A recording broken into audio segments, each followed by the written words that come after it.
The city where he is opens its doors again in the middle of the night. Trains silently pour in, bringing calculations, ambitions, and secrets too inconvenient to name. Behind the dazzling lights are silent transactions, anonymous bounties, and an invisible hand controlling the breathing rhythm of the entire city. Who is their boss? What kind of person is the boss of Neon City? Please continue to follow Chun Mang into the next episode. Right after, Mona left the place without saying a word. A few minutes later, a man stepped down from a train cabin, slightly puzzled as he picked up an admission ticket dropped on the ground. After seeing the information on the control panel, he nodded thoughtfully, stuffed the ticket into his coat, and returned to the cabin. Once, and then again. Who knows how many times this had been repeated. Meng Duo looked like a diligent worker bee, tirelessly repeating this job day after day. The development of the Star Train was the result of the joint efforts of countless individuals, just like Meng Duo. Even though he wasn't inside the Star Train, and no one saw what he was doing. It was in these least noticed places that Meng Duo silently contributed a massive amount of resources to the Star Train. Since ancient times, a good product isn't necessarily a truly good product. The one who can retain customers long-term is the real master. Thinking of this, I suddenly felt that many things in this world are indeed the same. Time quickly reached exactly midnight. Neon City opened its doors once again. 78 people already. By the floor-to-ceiling windows of the Sun City building, Chun Mang stood looking out. Looking down at the crowd of train captains gathering not far below, he silently counted in his heart. It's only been 10 minutes since opening, and 78 people have already entered. Not a bad result. Clearly, quite a few people had timed it perfectly to enter the city immediately. During the last opening, a total of 188 people participated.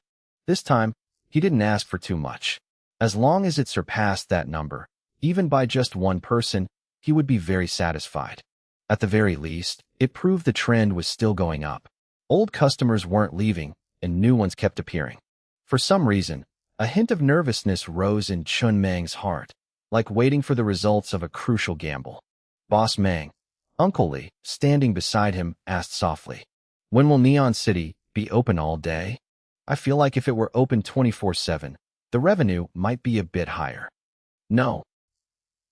Chun Mang leaned on his cane by the window, shaking his head. "With our current low user base, opening all day would actually cause revenue to plummet. People wouldn't be in a rush to buy things anymore. After all, they could come in any time. Today or tomorrow wouldn't make a difference. Only by keeping it like this, creating a certain sense of urgency, can we force people to close deals quickly." He paused for a moment, then continued, "Wait until the number of users reaches 4 digits. When we have a stable flow of several hundred train captains coming in and out of Neon City every day, then it'll be suitable to open 24/7. There's no need to rush right now. Besides," Chun Mang narrowed his eyes slightly, "it seems everyone has started to understand some of the rules here. The degree of freedom in Neon City is extremely high. As long as you trade with stellar coins, you can basically do whatever you want in this city." After 6 days of professional training, a portion of the Star Train's residents had successfully taken up their posts, including a very special area, the bounty board. At this moment, in front of Neon City's bounty board, 7 or 8 train captains were gathered around, curiously observing the bounty information posted. The 2 million stellar coin bounty for that previous fraud case had been completed. A train captain from the same zone stepped forward to testify, confirming that the train radio no longer recorded the existence of that train. It could basically be confirmed that it had been completely destroyed. Right after, a new bounty listing appeared. Board number 1. Destroy the train favorite in the zombie basin of the yellow zone. Reward, 1 million stellar coins. Also responsible for reimbursing half of the ammunition consumed. The rest will be converted and paid extra in stellar coins. Bounty poster, anonymous. Reason for bounty, pure scum. Target info, level 8 mechanical train. Board number 2. Empty. A train captain in the crowd voiced his doubt. Trains can't cross zones. If that yellow zone isn't connected to other yellow zones, then wouldn't the only people qualified to take this mission be the trains in his own zone? So why didn't he post it on the train radio, but posted it here instead? Are you stupid? A masked man standing nearby looked exasperated. Posting on the train radio requires using your real name. If he did that, wouldn't the other party immediately know who made the move? Posting an anonymous bounty here, doing it secretly like this, isn't it much safer? Moreover, it's highly likely the two sides formed a grudge beforehand, and now they're no longer in the same zone. Even if he wanted to post a bounty, there's no way to do it through the train radio. He chose an anonymous bounty, most likely for the first reason. Where did you buy that mask? Bought it at the starting zone. Single-use item. It auto-destroys upon leaving the encounter map. Cost 300 stellar coins. Then I'll post a bounty mission too. At this time, a middle-aged man standing behind the crowd pondered for a moment, then walked toward the robot standing by the bounty board. I want to post a bounty. I need to find some kittens. As many as possible. For each one, I'm willing to exchange 50,000 stellar coins. Are you crazy? 50,000 stellar coins just to buy a kitten? Huh. The man chuckled softly, casting a meaningful glance at the person who just spoke. He didn't say anything else and continued filling out the bounty info. A level 18. Even though he wasn't sure what level the strongest train had reached right now, he believed he was still in the leading group. 50,000 stellar coins, at the end of the day, was just equivalent to 50,000 units of iron ore. Someone who had to calculate every little bit like that was clearly just a low-level train captain. However, he didn't feel disdainful at all. On the contrary, he felt extremely excited. Because he knew very well that the more people like this appeared, the more valuable Neon City became. For material bounties, please head over to the free trade zone next door. The robot by the bounty board pointed toward a street not far away, flashing a professional smile. In the free trade zone, train captains can freely trade with each other, as well as post material bounties according to their needs. This bounty board was modified from a billboard behind a bus stop, set up right on the sidewalk. The layout was clear, understandable at a glance. The middle-aged man nodded, said no more, and walked toward the free trade zone. Both sides of the street were lined with shops, and skyscrapers loomed in the distance. His eyes couldn't hide his excitement. This place was truly miraculous. Trading between zones was inherently difficult. This was an ironclad rule. Even transmitting information was hard, let alone trains traveling back and forth to circulate supplies. It had been a very long time since he last saw low-level trains. This meant this place connected to many different zones, perhaps even quite a few white zones. Creatures like kittens could only exist in low-level zones. With the survival conditions of high-level zones, stray cats simply couldn't survive. They would definitely die. 1 unit of iron, or for 1 stellar coin. This was the rule of the encounter map. It sounded fair to all train captains, but in reality, the perceived value of 50,000 units of iron ore was completely different between a level 1 train and a level 18 train. If he could really use 50,000 units of iron ore to exchange for a kitten, then it was an absolute steal. It just depended on whether he could actually buy one. This place was miraculous, but it wasn't too crowded. There were roughly only about 100 train captains. 50,000 units of iron ore to buy a kitten. Shin Mang stood deep in thought before the floor-to-ceiling window, watching the middle-aged man's retreating back. He paid special attention to this person because he was the highest-level train captain in this batch. Level 18. Much higher than him. With such a level, Shin Mang couldn't directly interact with him yet. Without a doubt, this person was definitely brought in by Mang Duo. If it was purely out of loneliness and needing a pet, he wouldn't have said, as many as possible. This feeling made Shin Mang think deeper. It seemed to be related to the starry sky behemoth. Could a level 18 train, through some method, nurture a normal baby animal into a starry sky behemoth? Did it have to be a kitten? What about an adult cat? A piglet? A chick? Thinking of this, he felt a bit uneasy. Some things, the more you think about them, the less simple they seem. Hey, damn it, aren't you going too far? Do you really want to fight me to the death? Fuck. In front of an entertainment shop, surrounded by a crowd of onlookers, a burly man glared at the middle-aged man opposite him. With a ferocious expression, he yelled, "Do you dare tell me your current coordinates? Let's have a fair fight. We agreed not to involve family. What do you mean by using my mom's photo to make a custom doll?" "I don't dare." The middle-aged man shook his head, replying seriously, "I don't have much iron ore left. I have to use it sparingly. Besides, haven't we already been fighting to the death for a long time? It's just that, you see, what a coincidence, I accidentally found a picture of your mom. After saying that, he turned to the staff member of the entertainment shop. Can I take the customized girl out onto the street? In principle, no. The staff member smiled professionally. But if you are willing to pay an additional 100,000 stellar coins as an outing fee, then yes. 100,000. The middle-aged man frowned slightly. That price really wasn't cheap. But when he saw the gloomy, almost explosive anger on the burly man's face beside him, he felt like he had just chugged an ice-cold soda on a sweltering summer day. It was so refreshing, he didn't even need to think twice. He immediately nodded, saying generously, 100,000 it is. I'll pay. Bring her out here. I'm going to stand right on this street.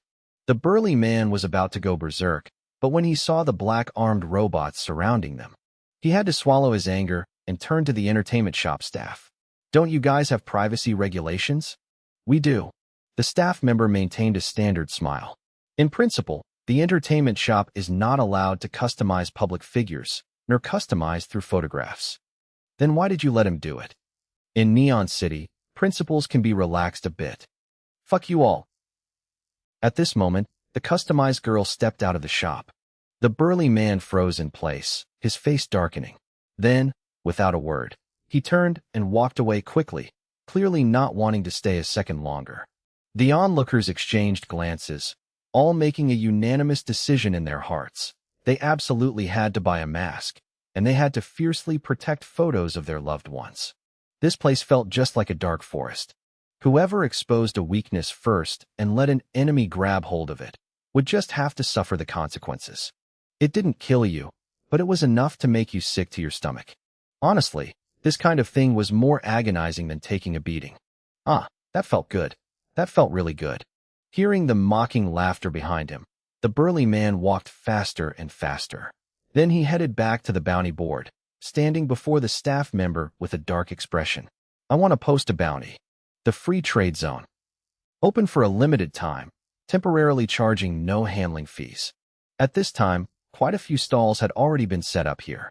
In front of each stall was a screen displaying the goods the train captains were selling and the supplies they wanted to buy. This feeling, it's been a long time. A level 18 train captain. The middle-aged man in a long-sleeved shirt and pants looked at the information on the first stall screen, zoning out for a moment. His eyes were a bit hazy, as if lost in memories. After a while, he shook his head and chuckled softly. There were only a few small lines of text on the screen, seeking a level 4 or higher train captain to impart some experience. Paid consultation. Price negotiable. Must display train level. He suddenly remembered the time when he was still weak. Back then, he too had desperately wished for someone to guide him. But the natural chasm between zones meant he simply couldn't contact high-level trains. Even if he could, he wouldn't have dared. There are some gaps that you can't cross just because you want to. Now, the conditions were simply too good. With the existence of Neon City, things he only dared to dream of before were no longer fantasies. He couldn't even remember how long it had been since he last saw a train from a white zone. The middle-aged man immediately squatted down, lightly tapped his wristwatch, shook his wrist, and smiled. Little brother, level 18 train. Is that enough to guide you? E18. The young man sitting behind the stall saw the level displayed on the watch. He froze in place, then hurriedly stood up, his face a mix of awe and panic. Senior, I can't afford a high consultation fee. I'll just charge you 1 stellar coin. Got a cigarette? Yes. Here, have one. The middle-aged man sat cross-legged on the ground, lit the cigarette, took a drag, and fell into reminiscence. A moment later, he slowly spoke. You're probably in a white zone right now, right? What level is your train? Level 3. Level 3, huh? Then you're probably about to start your class advancement. I advise you to try and skip the flesh train and choose the mechanical train. The S-rank class advancement mission for the mechanical train has an extremely high difficulty. It's basically impossible to complete. Unless you're willing to buy a massive amount of level 10 refrigerators from the mechanical train parts store. I just took a look. If you have enough level 10 refrigerators, it's possible to clear it, but it will consume a lot of iron ore. At least 500,000. For you, currently in a white zone, 500,000 is a number that's almost impossible to fork out. The A rank difficulty has a huge flaw. The B rank mission is still extremely difficult. The C rank mission is a decent choice. You just need to transfer the train captain position to someone else, and then transfer it back. But this requires having a truly trustworthy relative. Don't even think about controlling or threatening the other party to make them transfer it back. It's not realistic. Very few people are willing to hand back the authority of a train captain. At worst, you both die. If the captain dies, the train instantly becomes scrap metal. And without a train, you won't survive either. Furthermore, the transfer of the captain position cannot be done outside the train. I suggest you go straight for the D rank class advancement mission. Don't waste too much time and don't gamble. The potential difference between C rank and B rank isn't that big. They're basically the same. After upgrading your armor to level 3, you can advance your class and enter the green zone to upgrade your train to level 4. At this point, the energy shield will appear. I suggest crafting it immediately, but don't upgrade it. Just use your level 3 armor to tank hits. If you encounter attacking trains or high-level monsters, just run straight away. Prioritize upgrading at the fastest speed possible. Push your train level up.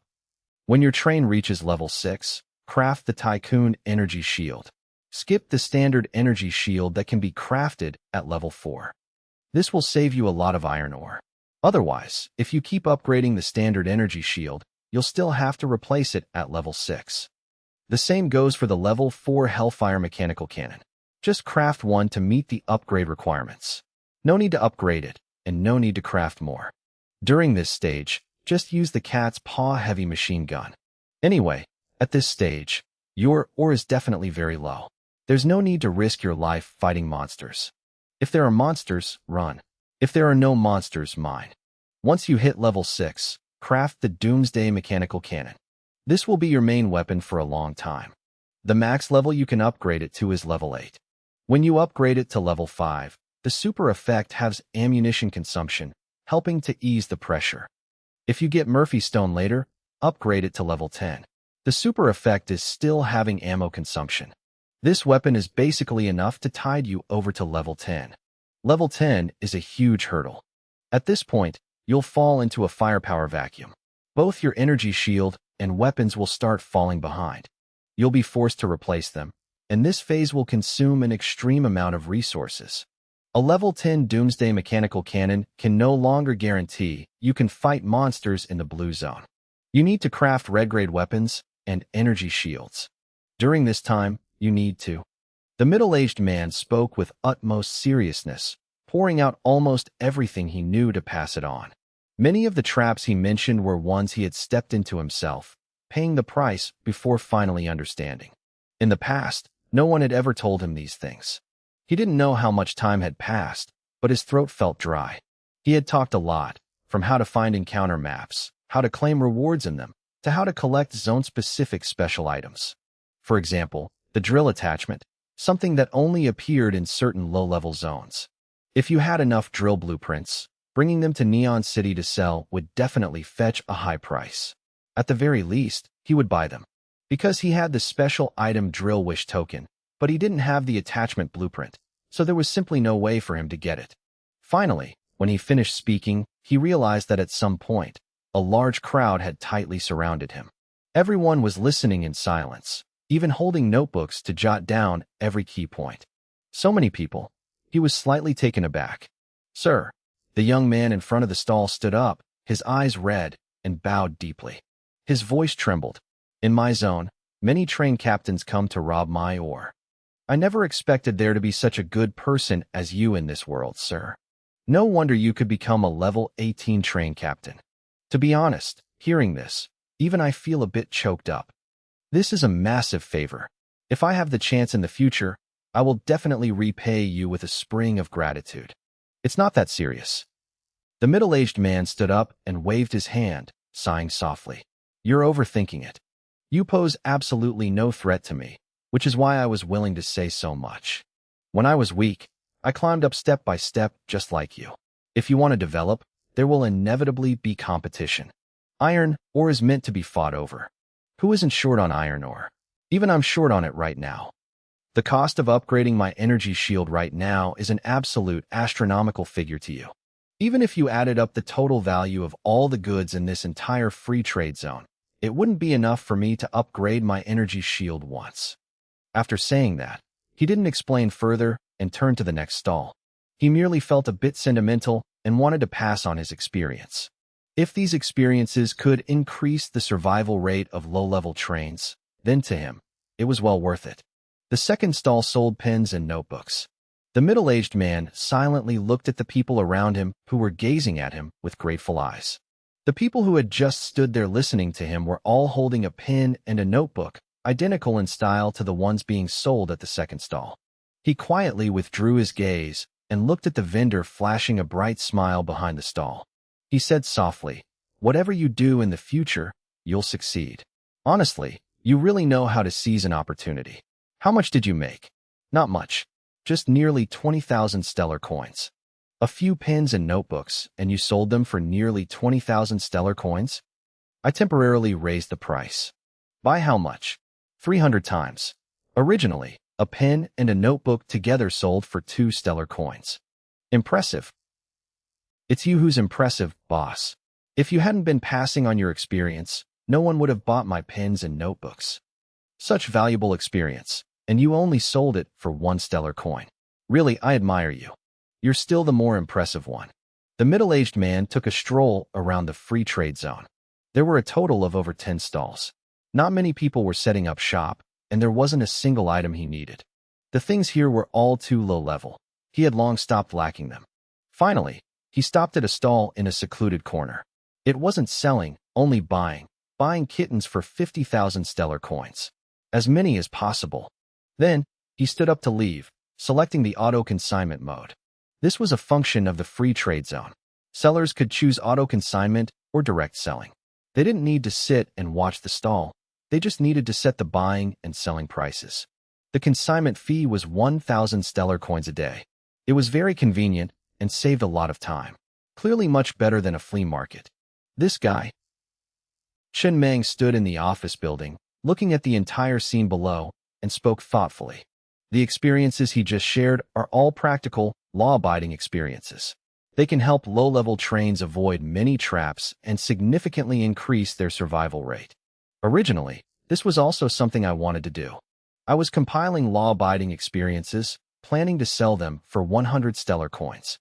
But after hearing what that man said, I realized the experience I summarized is completely inferior to his. Mainly because my development path was too smooth. I basically snowballed step by step and never encountered a firepower or defense vacuum phase. From the very beginning, my armor level was basically always on par with the zone level. I never felt like I was wasting resources. I was almost always in a state of upgrading my armor. After thinking for a moment, he turned to Xiao AI beside him. Record everything he just said. Then find someone to contact him and try to get even more detailed experiences. Combine it with my experience, compile it into a beginner's guide, and sell it for 100 stellar coins. Sell it to the low-level trains. Help more trains survive. Make it a permanent item. A 50-50 profit split. Understood. He didn't expect to make money from this, but it could help a lot of low-level trains. From there, more high-level trains would be born, indirectly cultivating a high-value customer base for Neon City. A price of 100 stellar coins was just right. Not so expensive that low-level trains couldn't afford it. If the price was too low, it would actually make people look down on it. "Hello, sir. Our boss invites you over for a visit." The middle-aged man strolling down the street looked at the woman approaching him, his eyes narrowing slightly. He could clearly see the mechanical structures on her body. This was a robot. "Your boss?" "The boss of Neon City." "That's right. Please follow me." The man silently followed behind the woman, heading toward Sun City. But in his heart, it was already like a landslide and a tsunami. This was the first time he had met an intelligent, communicative mechanical civilization entity in an encounter map. And that boss even took the initiative to invite him. This was clearly an awakened intelligence. He had been through quite a few encounter maps and knew of the existence of the mechanical civilization. He knew the star trains were the means of that civilization, but from the traces gathered, the mechanical civilization seemed to have gone extinct. He had never met a robot that could communicate normally. This was the first one. It was unclear whether it was a blessing or a curse. Encounter maps were recreational in nature. Train captains wouldn't suffer casualties, so there shouldn't be any major danger. It was just that he felt like he was about to touch upon the unknown. Honestly, this feeling was both exciting and unsettling. He walked straight into the casino, followed the stairs up to the VIP room on the upper floor, and pushed the door open. Inside the room, there was only a tall woman in a long dress, sitting at a gambling table. A half-smile curved her lips as she gently swirled a glass of red wine. Very beautiful. That was the first thought that popped into the middle-aged man's head. There were no traces of mechanical parts on this woman's body. She looked no different from a real person, and she was beautiful with the strong aura of a true boss. He tried to stay calm, sat down at the table, met her gaze, neither arrogant nor humble. I don't know how I should address you. Just call me Sister Chi. Sister Chi looked at the man in front of her and got straight to the point. I really admire your law-abiding experiences. I also have some early-stage experiences from high-level train captains here. I want to cooperate with you to co-release a tutorial course for law-abiding train captains, helping them survive more, reducing the mortality rate, so they can go further. These experiences will be priced at 100 Starstone coins. A 50-50 split. The middle-aged man shook his head. I'm not lacking this little bit of money. Do you think Neon City is lacking it? The main goal is to help law-abiding train captains grow faster. What you get is reputation, not profit. I need you to provide more detailed experiences, preferably down to every single component. What kind of experiences do you need? A lot. For example, the over-leveled effects of all craftable components at level 5, level 10, level 20, etc. Keep me anonymous. Oh, a lot of my experience is drawn from my past. If it gets out and my enemies find out, it could cause a lot of trouble. I won't make any other conditions. I just want to ask one question. Go ahead. The middle-aged man leaned forward slightly, his burning gaze fixed on Sister Chi, enunciating every word clearly. I am already a level 18 train captain. I can basically be considered a top-tier powerhouse, but when facing the apocalypse, I still feel powerless. You are the first robot I've ever met who can communicate clearly, and you even control the entirety of Neon City. Can you tell me? What level does a train need to reach to truly survive in the apocalypse? Sister Chi fell silent for a moment. Her database didn't have an exact answer to this question. By reflex, she almost turned her head to find a camera to ask Chen Meng for instructions, but she stopped herself in time, withdrew her gaze, and said, Level 100. Level 100 is enough. Level 100. The middle-aged man froze. A look of despair flashed in his eyes. His body went limp as he leaned back in his chair, smiling bitterly and shaking his head. So, does that mean as long as a planet enters the apocalypse, that planet is doomed to be destroyed? Level 100. I'm only level 18, and the resources required are already astronomical. Every upgrade takes tens of millions, even hundreds of millions of units of iron ore. To reach level 100, I'm afraid gathering all the ore veins on the entire cerulean planet wouldn't be enough. How could anyone possibly do it? If one planet isn't enough, then find a few more. In the sea of stars, everything is scarce, except for planets. The man didn't answer immediately. He stayed silent for a long time before saying softly, You're talking too far ahead. I don't even know if I can live until then. I accept this cooperation. Send someone to contact me. After saying that, he stood up and left. The red zone was extremely dangerous.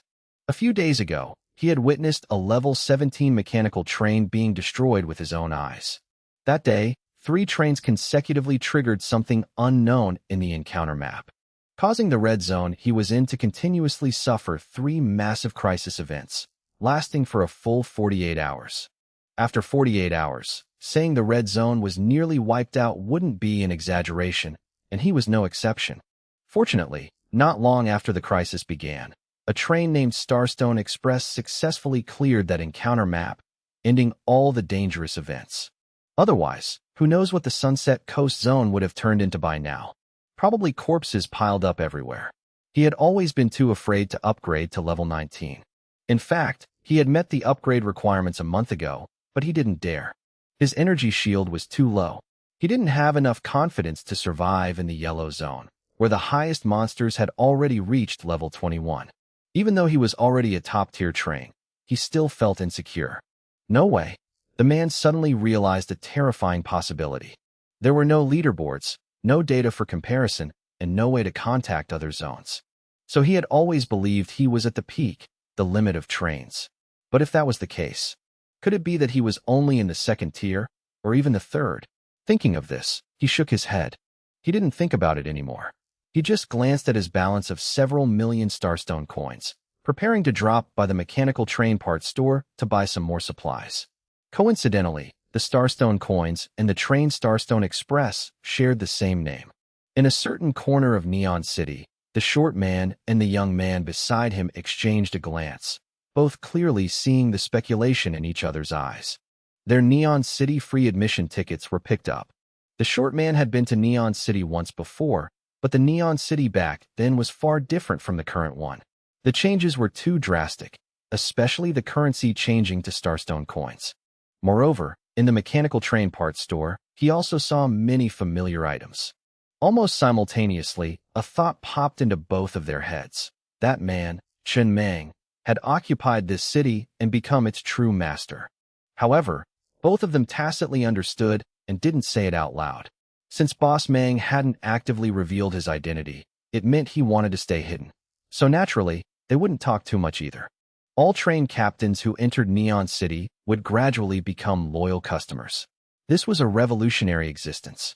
Flea markets had almost lost their meaning.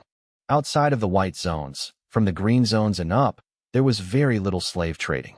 Unless they had exceptionally beautiful women on hand, such as celebrities, then they could still trade at the flea market. More importantly, Neon City didn't just allow free trade. It combined entertainment, shopping for all sorts of special goods, socializing with other train captains, and even eavesdropping on the conversations of big shots to grasp secret information. For example, right now, there were only 3 minutes left until Neon City closed. A young man pushed open the bathroom stall door and walked out trembling. He had been sitting on the toilet for nearly 24 hours. His legs were so numb he couldn't move them. He hadn't gone anywhere all day, just hiding in a corner of the bathroom, waiting patiently. His body was exhausted, even more tired than mining all day, but his spirit was incredibly hyped, his eyes shining brightly. This was his second time coming to Neon City. This time, he hid in the bathroom the whole time, eavesdropping on conversations between train captains who brought their bodyguards to the bathroom, or train captains who knew each other and went together. He heard a lot of secret news and gossip. If taverns were the place to gather information in fantasy novels, then in non-fantasy novels, the bathroom was the hotspot. The information exchanged in the bathroom was often unbelievably accurate, because very few people would brag in this kind of place. The atmosphere there was so serious that it instinctively made people want to tell the truth. Honestly, this detail sounded funny, but it was extremely realistic. Through what he heard today, he grasped a key point: the information gap. The blueprints for components produced in each zone were different, and the prices were completely different too. For example, the drill component blueprint. In his zone, you could say it was everywhere. Almost everyone had a copy. But a train captain who just went to the bathroom told his bodyguard that in such a massive zone, there wasn't a single drill blueprint. The resource exploration radar showed that underground was full of ore, but without digging down, they couldn't get anything. In reality, drill blueprints indeed weren't sold publicly, even in his zone. After all, almost everyone had a copy. Most people only needed one. A second copy was meaningless, and no one would buy it anyway. What he needed to do now was very simple: return to his zone, quickly buy up drill component blueprints, and then the next time he entered Neon City, sell them at a high price. This was his plan: a massive profit during the phase when information wasn't yet transparent. Wait until everything became clear and prices became transparent accordingly, and this kind of massive profit would disappear. But before that, he could absolutely make a killing. The young man was full of excitement as he dragged his numb legs, leaning against the wall, and struggled out of the bathroom. It was just that as soon as he reached the door, he froze slightly. What? I just went to the bathroom. and you guys are charging me 4,700 Starstone coins. The staff member guarding the door smiled gently. Sir, we charge by the hour. The first 5 minutes are free. After 5 minutes, every half hour costs 100 Starstone coins. Here you go. Neon City closed. Chen Meng had returned to the Starstone Express cabin. By this time, all the residents were already resting. He lay on his chair, listening to Uncle Li standing beside him giving his report. Uncle Li coughed lightly, clearing his throat, and said, Last night was the second time Neon City opened. Operating time was 24 hours. The cumulative total of train captains who entered the city was 568, an increase of 173% compared to last time. The peak number of train captains staying in the city at the same time was 283, an increase of 180.2%. Among them, trains level 6 and below accounted for 82%. Of these 568 people, 123 were returning customers. The remaining 445 were newcomers entering for the first time, of which 223 entered through referrals. Total revenue today is 30.12 million Starstone coins, an increase of 62.9% compared to last time. Chen Meng leaned back in his chair, looking satisfied. Everything is growing exactly as expected. Out of this 30.12 million, how much can I withdraw directly? 27.77 million units of iron ore, all of which can be freely mobilized. Withdraw it all later. Yes, sir. By the way, the number of people increased by 173%. Why did revenue only increase by 62.9%? The main reason is that this time, the first batch of people who entered mostly just came to watch the excitement and didn't spend. The entertainment shops also had fewer customers. Secondly, the free trade market took up quite a large market share. We have absolutely no profit from this part.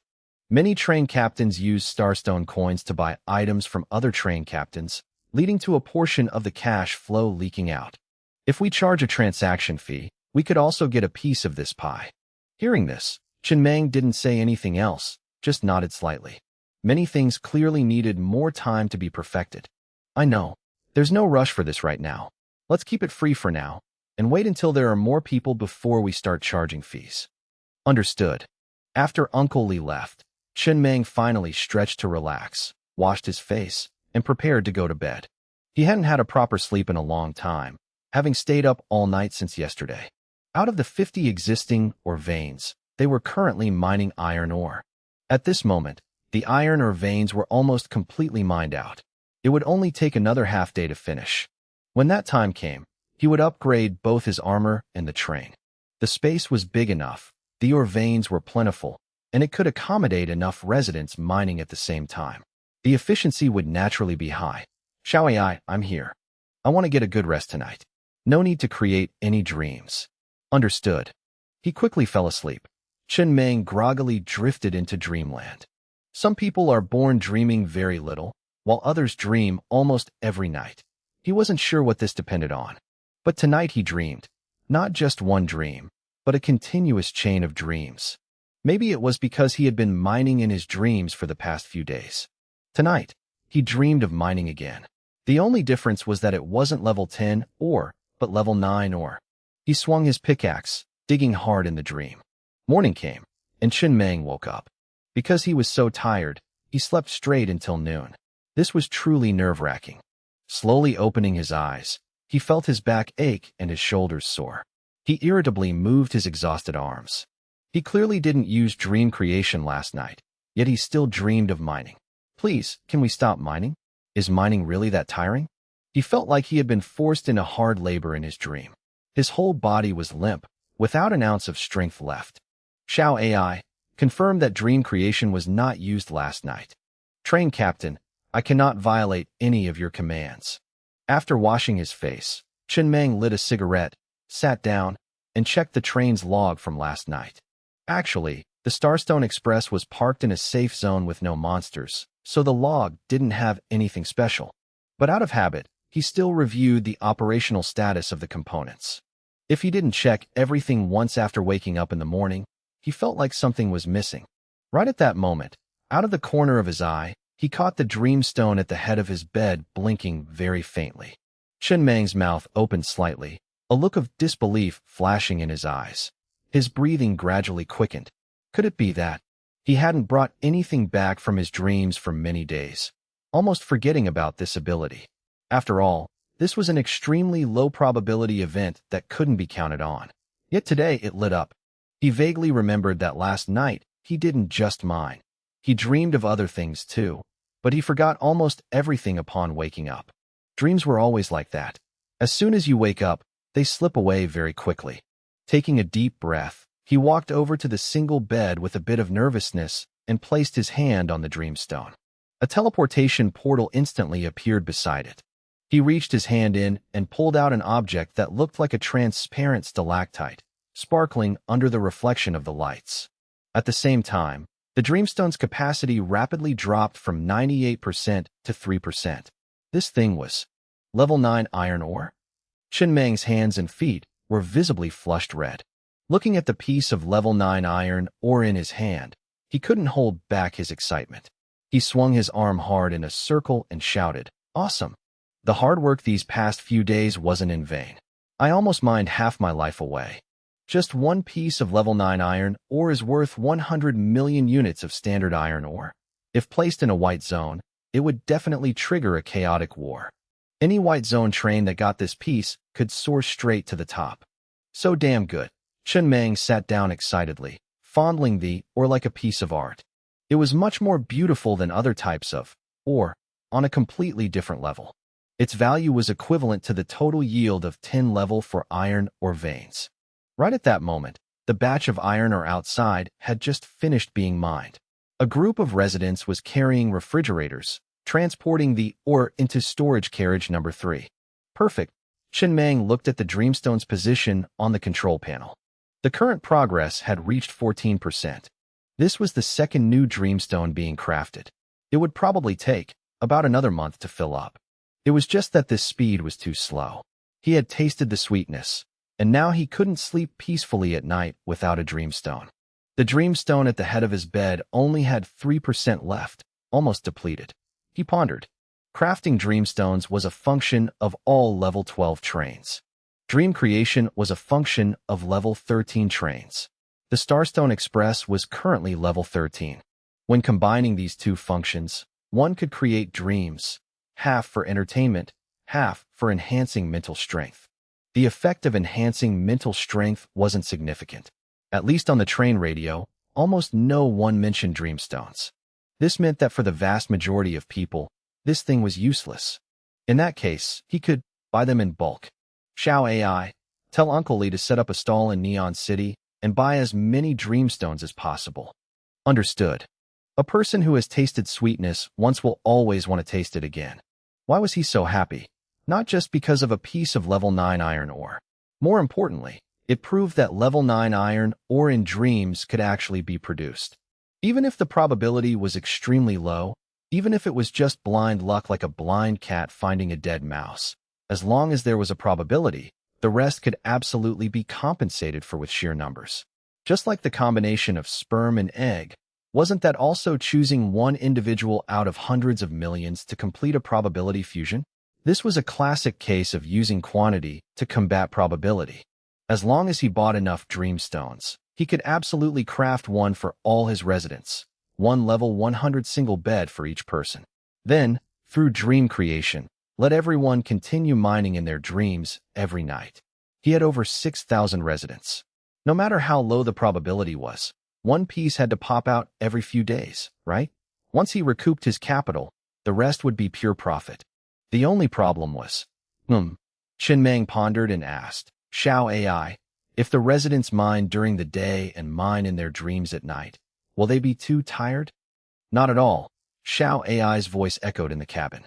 When the train reaches a higher level, we'll research how to resurrect Doba and his gang after they die, and then let the residents continue mining in hell after death. Speak human. Apologies, train captain, I just wanted to show some humor. Xiao AI corrected her tone. Theoretically, this would exceed the limits of the human body's endurance, equivalent to working 24 hours nonstop. It puts immense pressure on the human body. unless they take a few shots of heart stimulants and drink a few bottles of Coca-Cola every day. But even so, it will still consume their vitality and shorten their lifespan. Shorten their lifespan? Chenmeng raised an eyebrow slightly. The level 10 over-leveled effect of the bed just happens to be extending lifespan. Then it's not a problem. It forms a closed loop. He paused for a moment, then continued. The price of a level 100 bed is not cheap at all. One costs about 510,000 units of iron ore. I definitely can't afford to craft 6,000 of them. Let's do this. First, tell Neon City to prepare to buy Dreamstones. Wait until we collect 100 of them, then spend 50 million units of iron ore upfront to craft 100 single beds.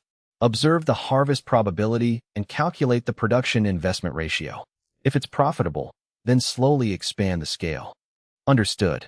With the plan finalized, Chenmeng leaned back and looked at the control screen with satisfaction.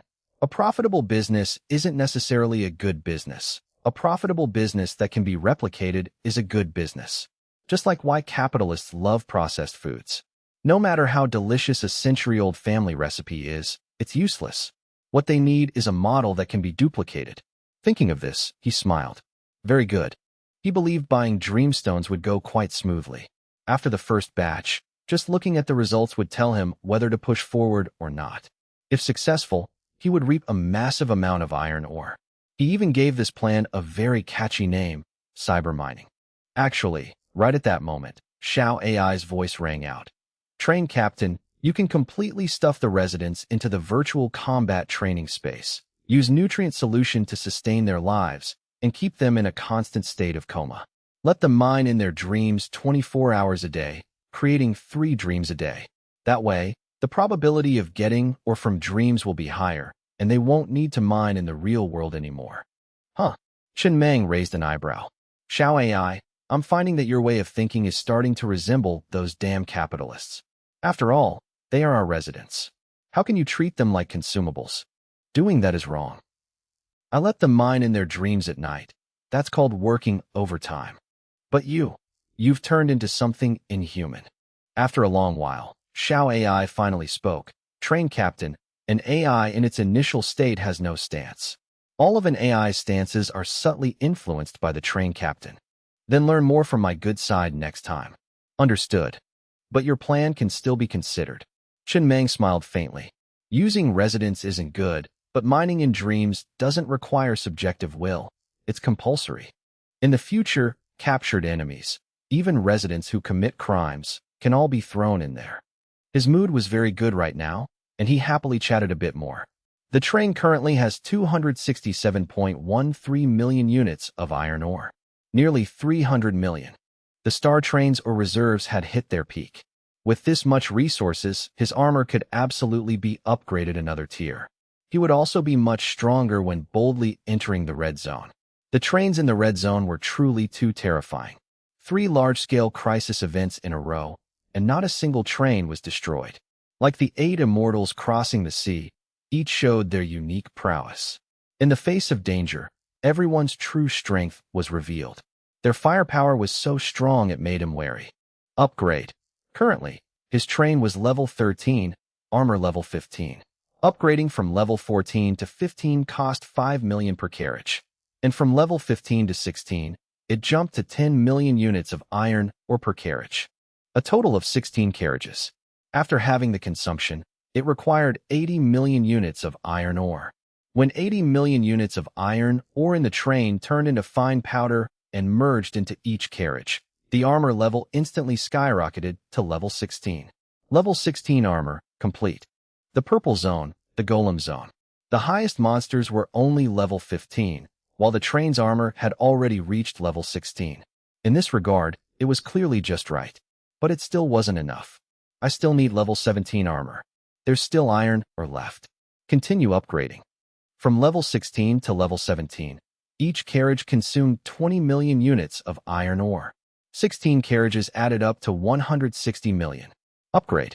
160 million units of iron ore in the train once again turned into fine powder, fusing into the carriages. A white light flashed, and the train's armor officially reached level 17, upgrading 2 levels in one breath. This feeling, honestly, was amazing. If he upgraded one more level, he could basically walk sideways into the red zone to face the monsters. But when facing other trains, he still had to be careful, because they might possess higher-level weapons. He couldn't be careless. In the space, Chen Mang stood not far from the star train. Looking at the train he had poured his heart into building. The corners of his mouth unconsciously curled up. This achievement was truly worth it. When the armor reached level 17, its appearance also underwent minor changes.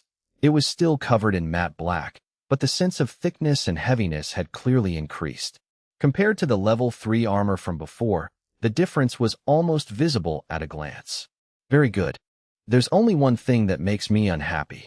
Damn it, the materials consumed for upgrading are just too much. Just 2 armor upgrades directly burned through 240 million units of iron ore. That much, or is equivalent to how many days of revenue for Neon City. Just now I was thinking about where to spend this nearly 300 million units of iron ore, feeling like I could be extravagant for once. As a result, before I could even do anything, there's only over 27 million left in the inventory. It's almost like going back to the days of poverty. Truly, rich one moment, poor the next. Chen Mang sighed helplessly. The task was still heavy, and the road ahead was still very long. No wonder that level 18 train captain was so desperate when he heard that a train had to reach level 100 to truly survive in the apocalypse. Just thinking about the amount of materials needed to upgrade to level 100 was enough to make anyone despair. This number, level 100, was originally just something Sister Chi said off the top of her head. Even she didn't know the real answer. But I feel like level 100 might not even be the limit. Of course, a train of that level can definitely survive in the apocalypse. But if you want to roam freely in the universe, it's still not enough. After all, just an A-rank Starry Sky behemoth reaches level 120 upon adulthood. A level 100 train standing before it would just be a toy. Just thinking about it brings pressure. Chen Mang returned to the control room, looked at the conditions for upgrading the train to level 14, and prepared to continue upgrading. Upgrade conditions. Consume 50,000 units of level 3 iron ore. All components in the carriages must exceed level 240. Possess over 500 survivors. And have killed a level 14 monster. I have completed all these conditions. As soon as I entered the golem zone, I wiped out the rabbits there, many of which were level 14 monsters. It's worth mentioning that currently, there isn't a single red-skinned rabbit left in the golem zone. Even the level 1 rabbits are completely extinct. These rabbits were too united, chasing me relentlessly over mountains and through forests. But sometimes, being too united isn't a good thing. If they had scattered, at least they would have preserved their species, rather than being slaughtered without a single seed left. Thinking about it, it's a bit pitiful. But it's the apocalypse. Being soft-hearted means death. After consuming 5 million units of iron ore, a line of text appeared on the control screen. Your train has upgraded to level 14. Unlocked more craftable components. Oh, Chen Mang pondered as he looked at the newly appeared function. Up until now, almost every time the train upgraded, a new function was unlocked. Some were extremely useful, while others were temporarily useless. This new function was truly hard to evaluate. A yellow button named Doomsday Fleet appeared on the control panel. Its function was to form a fleet and invite other trains to join. The captain's train would be the lead train. Within the same zone, train captains in the fleet could trade items and resources remotely through the train radio. Simply put, this was a deeper form of faction alliance, allowing for the exchange of secret information and resources. I thought for a long time, but still couldn't figure out how to combine this function with my existing resources to create an outstanding effect. The core of the fleet is remote trading, but my train radio already has a similar effect. It's a bit redundant. Even so, pulling Air Dan into the team is still something to consider. After that, I started thinking about naming the fleet. Not long after, a name popped into my head: Crush Everything. This name had been vetoed by me before because I felt it wasn't solemn enough, which is why I chose Star Train. Star Train sounds very nice, and I'm quite satisfied with it. It just lacks a bit of imposing aura, a driving force to constantly push forward. Perhaps people always regret the path they didn't take. Now that I have the chance to name it again, I naturally won't pass it up. Before, I thought it was crude, not solemn enough. But only now do I realize that what I need most are exactly those words. But that was before. Now, Chun Mang himself is the definition of solemnity. What deserves to be considered solemn and what doesn't is all decided by him. Not bad either. Chun Mang looked at the information on the train's control panel with satisfaction. Crush everything Star Train. The prefix is the fleet name, the suffix is the train name. In the future, when speaking on the train radio or publishing zone announcements, it will be displayed like this. Of course, there's also the option to hide it or not. For now, I still can't invite Erdan. The current space has lost contact with him.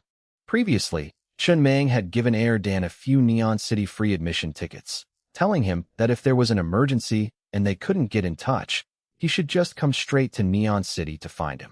After that, he spent another 100,000 or so units of iron or to repaint the train, adjusting it to these words. Adding a dot in the middle, looking at it really gives a very different feeling. At least he himself finds it quite pleasing to the eye. Right at that moment, the control room door was suddenly pushed open. Xiao Fang's voice rang out, a bit soft. "Boss Mang, I brought you some red core seeds." Chun Mang frowned and turned his head. "Why is your voice so quiet?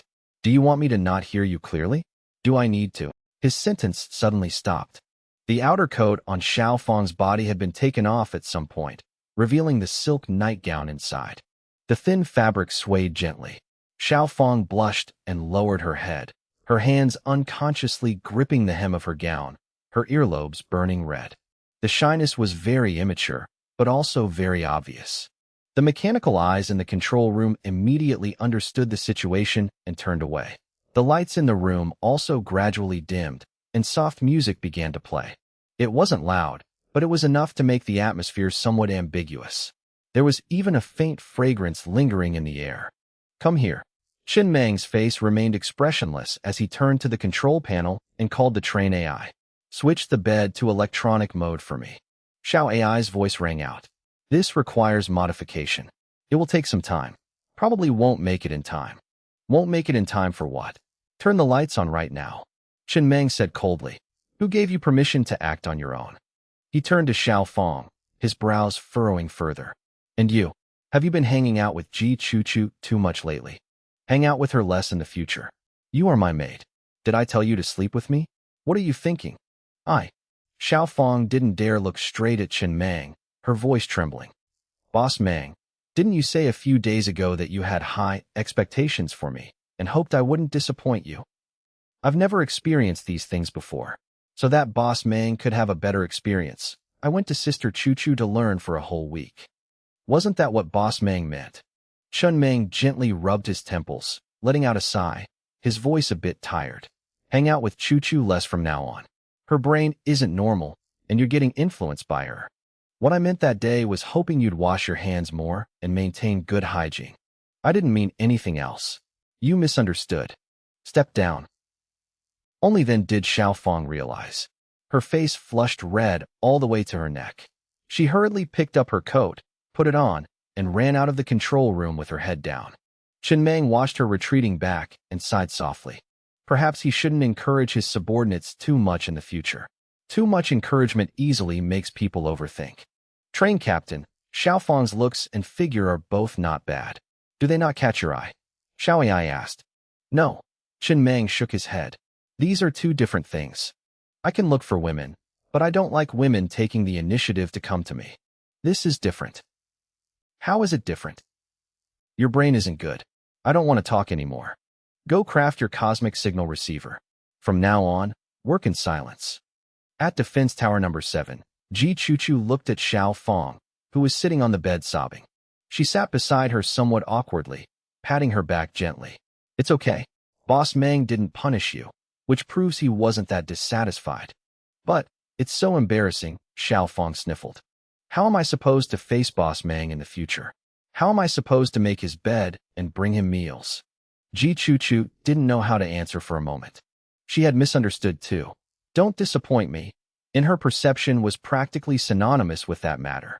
She didn't expect to be completely off the mark this time. "It's fine. Just pretend nothing happened. Act natural," Ji Chu comforted her. "Right now, you're the person who sees Boss Mang the most on the entire train. Even the old crew members sometimes don't get to see him for days on end. Although your treatment isn't high, this status is almost the highest on the train. Xiaofang hesitated and thought for a moment. I guess that's true. Back then, it was the train captain himself who chose her to be Boss Mang's maid. So what she needed to do now was not overthink it, and just continue as usual. Okay, Sister Choo-Choo. Any other advice? None. Ji Choo-Choo avoided Xiaofang's gaze and turned to look out the window. Xiaofang had just relayed Boss Mang's exact words, that her brain wasn't good.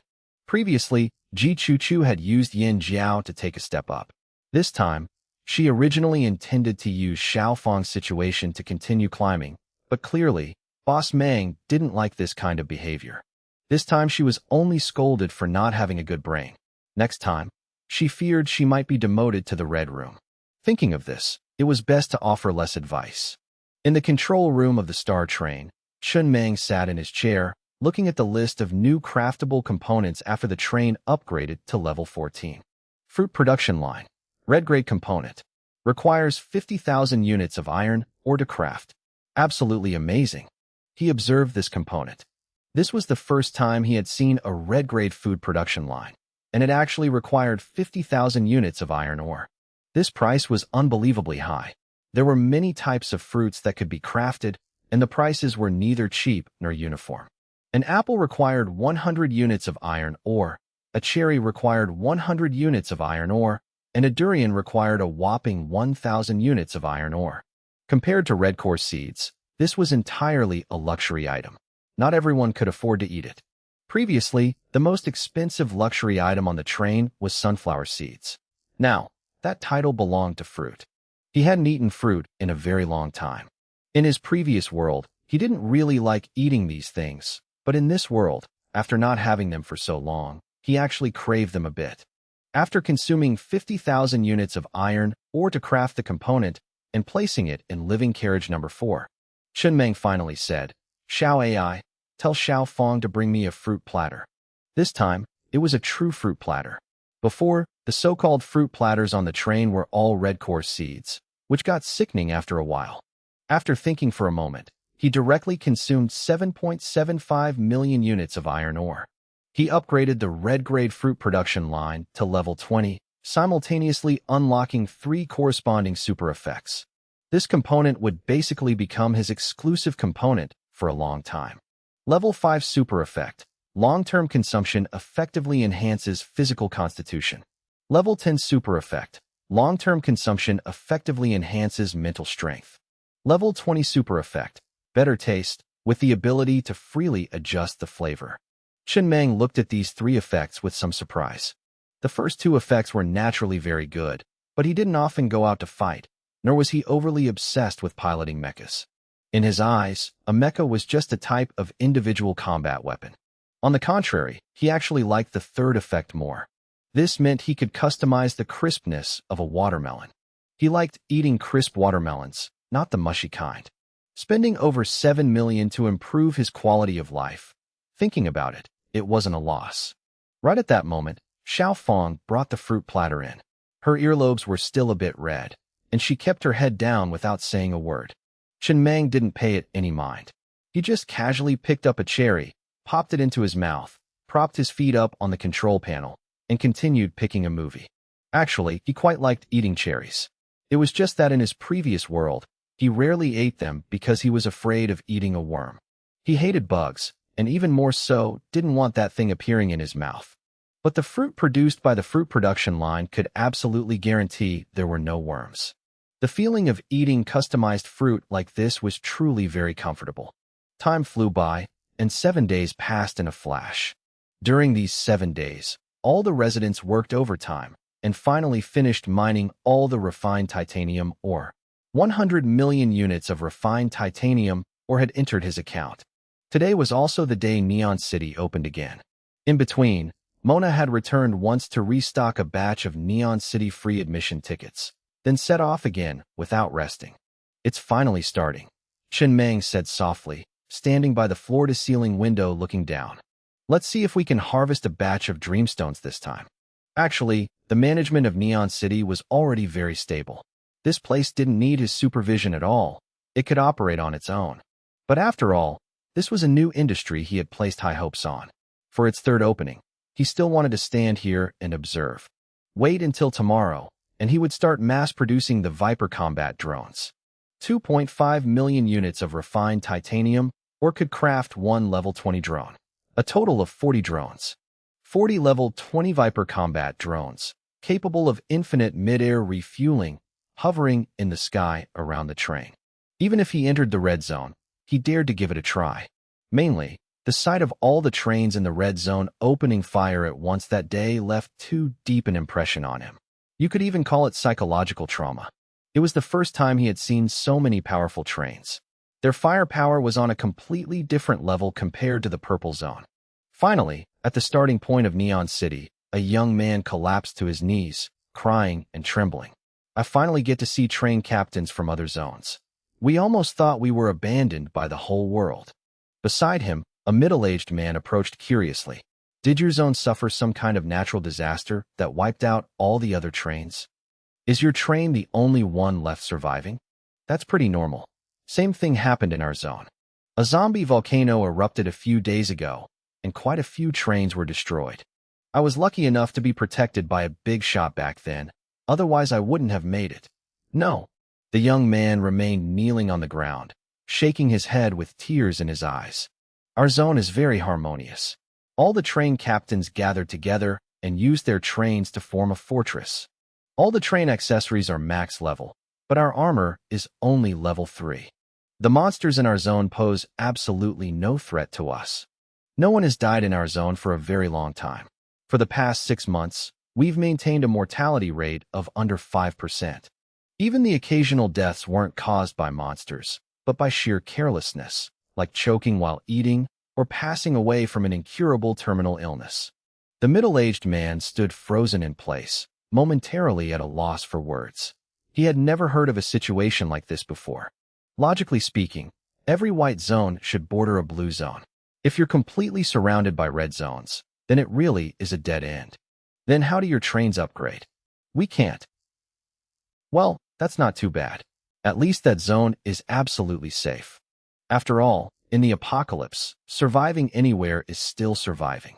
Securing a peaceful piece of land for yourselves isn't a bad thing. What's good about it? The young man shook his head in agony. The apocalyptic threats keep escalating. Once the zone boundaries are removed later on, low-level trains like ours will just be sitting ducks waiting to die. Poor kid. The middle-aged man looked at him with a complex expression, hesitated for a moment, and then continued. But even if you manage to buy some parts in Neon City, your train still won't be able to upgrade, right? That's true. But at least it gives us a little more hope, right? At this moment, Chun Meng was sitting in front of the floor-to-ceiling window, looking somewhat surprised at the young man's information on the tablet brought over by Xiao AI. Trapped in a white zone, so you could actually get stuck in a zone like that? He had never considered this scenario before, because throughout his entire journey, he had never encountered it. Thinking about it carefully, it was quite a pity. If they were stuck in a purple zone or a blue zone, how great would that be? After such a long time, how much iron or could the other party have accumulated? With nowhere to spend it, they could only spend it at his place in the end. But being stuck in a white zone, no matter how long they developed stably, the amount of iron or they could hoard was very limited. After all, white zones didn't have level 3 mines. Even level 2 mines were extremely rare. It was basically all level 1 mines. And the output of each level 1 mine was only about 10,000 units of iron ore. That wouldn't accomplish much. To put it bluntly, it was just pocket change. Theoretically, this situation shouldn't occur, Xiao AI said, shaking her head as she stood beside him.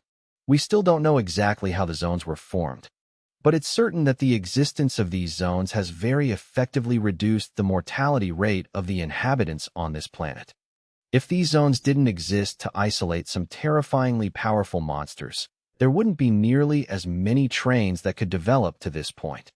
In the early stages of the apocalypse, those monsters were more than capable of slaughtering the entire planet. Take that level 15 red-skinned rabbit, for example. Its speed is nearly 4,000 kilometers per hour. No matter how large the cerulean planet is, Just one of those would be enough to wipe out all living creatures on the planet in a short amount of time. This process is like peeling an onion, emptying it layer by layer. Therefore, the zones bring more benefits to the trains than disadvantages.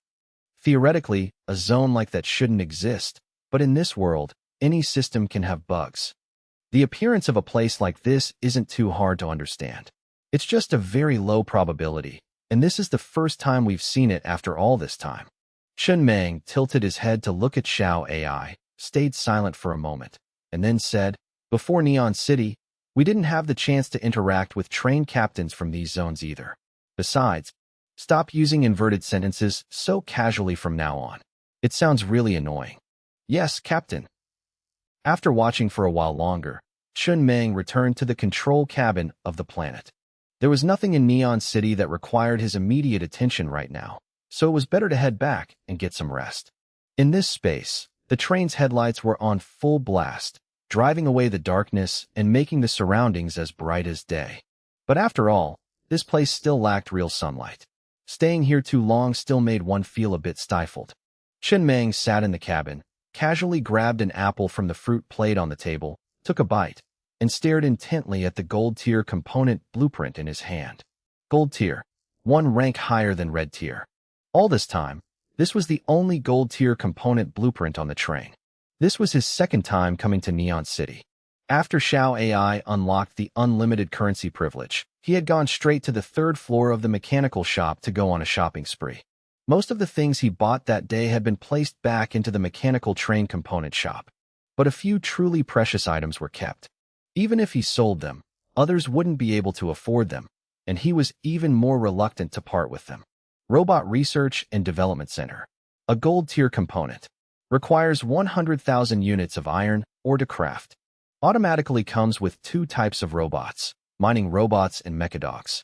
The first type has the function of mining copper ore, iron ore, and chopping wood at the lumberyard. The fixed mining efficiency is 1 unit of or per hour. Crafting one mining robot consumes 10,000 units of iron ore. A level 1 energy stone can sustain its continuous operation for 180 days. Defense level 0, attack level 0.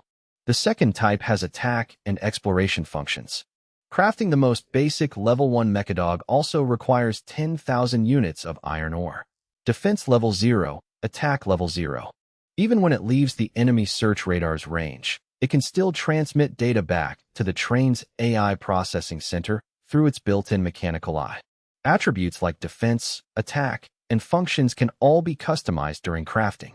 For example, you can mount a machine gun on the mechadog's back to increase its combat capability, or trigger the energy stone inside to create a self-destruct effect. All these customizations will consume additional iron ore. Chun Meng leaned back in his chair, looking at the component blueprint in his hand, and casually placed the apple core he just finished eating onto a tissue nearby.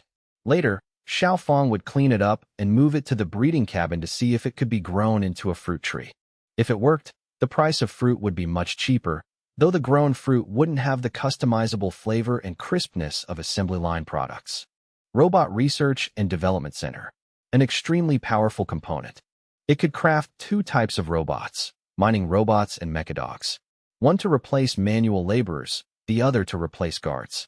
In a way, a mechanical train possessing this component could even operate normally like a flesh-and-blood train, even if there was only a single train captain left on board. At this current stage, the mining robots didn't bring too obvious an effect for Chun Meng, because he wasn't short on resident miners. But in the long run, as the train continued to develop and enter higher-level zones, mining robots would become indispensable. A level 1 energy stone operating continuously for 180 days, the cost-performance ratio was incredibly high. It might not be noticeable elsewhere, but for him, it was different. These robots could significantly shorten mining time. Currently, the titanium crystal ore and iron ore had been fully mined, but there was still the crimson core magma, or copper ore, and the lumberyard left untouched. Without hesitation, Chun Meng directly crafted this component. At the same time, he consumed 4.5 million units of iron ore, upgrading the Robot Research and Development Center to level 10 in one breath. unlocking its two corresponding super effects. Level 5 Super Effect. After installing this component, the crafting cost of robots produced by all components on the train is reduced by half. Level 10 Super Effect. The crafting cost of robots is reduced by another half. Two insanely overpowered super effects. This meant that the price of a mining robot was now only 2,500 units of iron ore. This price was practically a fire sale. Heh. Chen Meng let out a satisfied breath. The most important thing was that it wasn't just the mining robots getting a discount, but all robots produced from all components on the train had their costs reduced, even including the black hole armed robots. That component already had a half-cost reduction effect, and now the two effects stacked. It meant only one thing. In the future, he could absolutely pull out a massive robot army. The Robot Research and Development Center needed 14.5 million units of iron ore to upgrade from level 10 to level 20. Meanwhile, there were only a little over 10 million units of iron ore left on the train. Not enough resources. He had to put it on hold for now and wait until he had more iron ore to continue crafting. The next moment, from the spatial portal of the Mecha Research and Development Center located in Car 2, pitch-black robots marched out in a single-file line, not making a single sound, standing silently in rows outside the train. Extremely orderly, extremely quiet. Chen Meng consumed 5 million units of iron ore to craft 2,000 mining robots, and simultaneously consumed another 1 million units of iron ore to craft a level 1 energy stone for each robot, ensuring that every single one could operate continuously for 180 days. The scene before him was highly shocking. Chen Meng stood outside the train, looking at the 2,000 mining robots in front of him with a face full of satisfaction. When the number of subordinates reached a certain level, and all of them absolutely obeyed your commands, even a coward would feel a surge of imposing aura in their heart. Just a glance was enough to feel the clear sense of oppression. Things produced on an assembly line could be completed in mere seconds. The speed was terrifyingly fast. 800 men could already smash right through the Xuanwu Gate, let alone 2,000. 800 had the fighting style of 800. 2,000 had the fighting style of 2,000. It's all industrial waste. Xiao AI walked over, pointing at the robot standing at the front of the line. Look, Captain, the structure of this robot is completely shoddy. Even the mechanical eye is the lowest grade, and it doesn't even have a signal receiver. This means I can't control them remotely in real time. These robots can only execute preset commands. No voice transmitter, no AI chip. Let alone armor, they don't even bother using simulated skin. The skeleton and wires are all exposed. It looks like a single swing of a pickaxe could smash it to pieces. Yeah, you're absolutely right. Chen Meng smiled and nodded. But it only costs 2,500 units of iron ore. If it sold for 500,000, I'd definitely curse it as industrial waste just like you said. But the thing is, it's just too cheap. Are the commands set? They're set, Xiao AI replied with a serious face. After standing here for another 5 minutes, they will head to the Crimson Core Magma or mine over there to begin mining. Once they finish mining the Crimson Core Magma, they will sequentially move on to the other mines. And after completing all the mines, they will return to the planet. New commands can only be deployed after this batch of robots returns to Car 2. During that process, no new instructions can be issued. Unless I physically run over, open their mechanical brain interfaces, and input the commands manually. That would truly be a massive undertaking. This really is industrial waste. A robot that can't receive real-time commands shouldn't exist in this era. It should be thrown straight into a crusher. Don't say that, Chen Meng chuckled. They are all the planet's precious babies. Go research and see if there's any way to sell these robots to other trains. We need to change the low-level permissions, Xiao AI said bluntly. Their default permission is absolute loyalty to the planet. I don't have the authority to modify the robot's low-level permissions. This requires the captain to return to the control console, sign an agreement, and grant me temporary authorization. Only then can I look into adjusting their permissions. At this moment, a few residents who usually handled daily life tasks carried out a newly crafted level 4 umbrella from the cabin and set it on the ground. 5 minutes later, the group of mining robots sprang into action. The first robot bent down, picked up a pickaxe, and slowly walked toward the crimson core magma, or mine in the distance. Step by step, as stiff as a zombie's gait. It stood firm, raised the pickaxe, and began to strike downward. The entire process was incredibly mechanical. Every movement was terrifyingly standardized. Even the height the pickaxe was raised was exactly the same. As more and more robots joined in, the area around the crimson core magma, or mine, was quickly packed with them. The dry sound of mining echoed endlessly. Even though there were only 2,000 of them, because they could work 24 hours a day, their overall efficiency was completely equivalent to nearly 3,000 residents. Even though the residents' working hours weren't short to begin with, and some could mine more than 1 unit of or per hour, they still couldn't compare in terms of endurance. Even though it's industrial waste, if we can sell it, we'll definitely still make a good profit. Xiao AI looked at the swarm of robots working in the distance. In her eyes, not only could these robots not compare to the ones in Neon City, but even their physical structure was far inferior to the black hole-armed robots. They were so low-end they looked like children's toys assembled from industrial scrap. But she had to admit one thing. For mining, they truly were geniuses. "We won't make that much," Chen Meng smiled and waved his hand. "The factory price is already 2,500 units of iron ore. That's even more expensive than a slave. Before, a normal slave in our market only cost 500 units of iron ore. Moreover, the daily maintenance cost is higher than a slave's. A level 1 energy stone can work continuously for 180 days, which averages out to consuming about 2.7 units of iron ore per day. 10 slices of bread can be exchanged for 1 unit of iron ore. The daily food consumption of slaves on normal trains isn't even that much. It's only the advantage of working continuously for 24 hours that allows it to fetch a price. Newcomers definitely won't be able to afford it, but selling it to veteran trains won't be a problem. Anyway, it's a little extra income, and it diversifies the merchandise in the shop. In the universe, there is a law known as the law of conservation of smiles. This law is somewhat similar to the law of conservation of energy. A smile is not created out of nowhere. If it appears on one person's face, it will disappear from another's. Chen Meng was smiling, but the smiles on the residents' faces were gradually fading. A middle-aged man leaning on his pickaxe stared blankly at the swarm of robots rhythmically swinging their pickaxes in the distance. His eyes were slowly filled with despair. It seemed he was about to lose his job. Why? He had clearly thought that with so many mines in this space, as long as he worked hard for a while longer, he could definitely get promoted to a level 1 resident.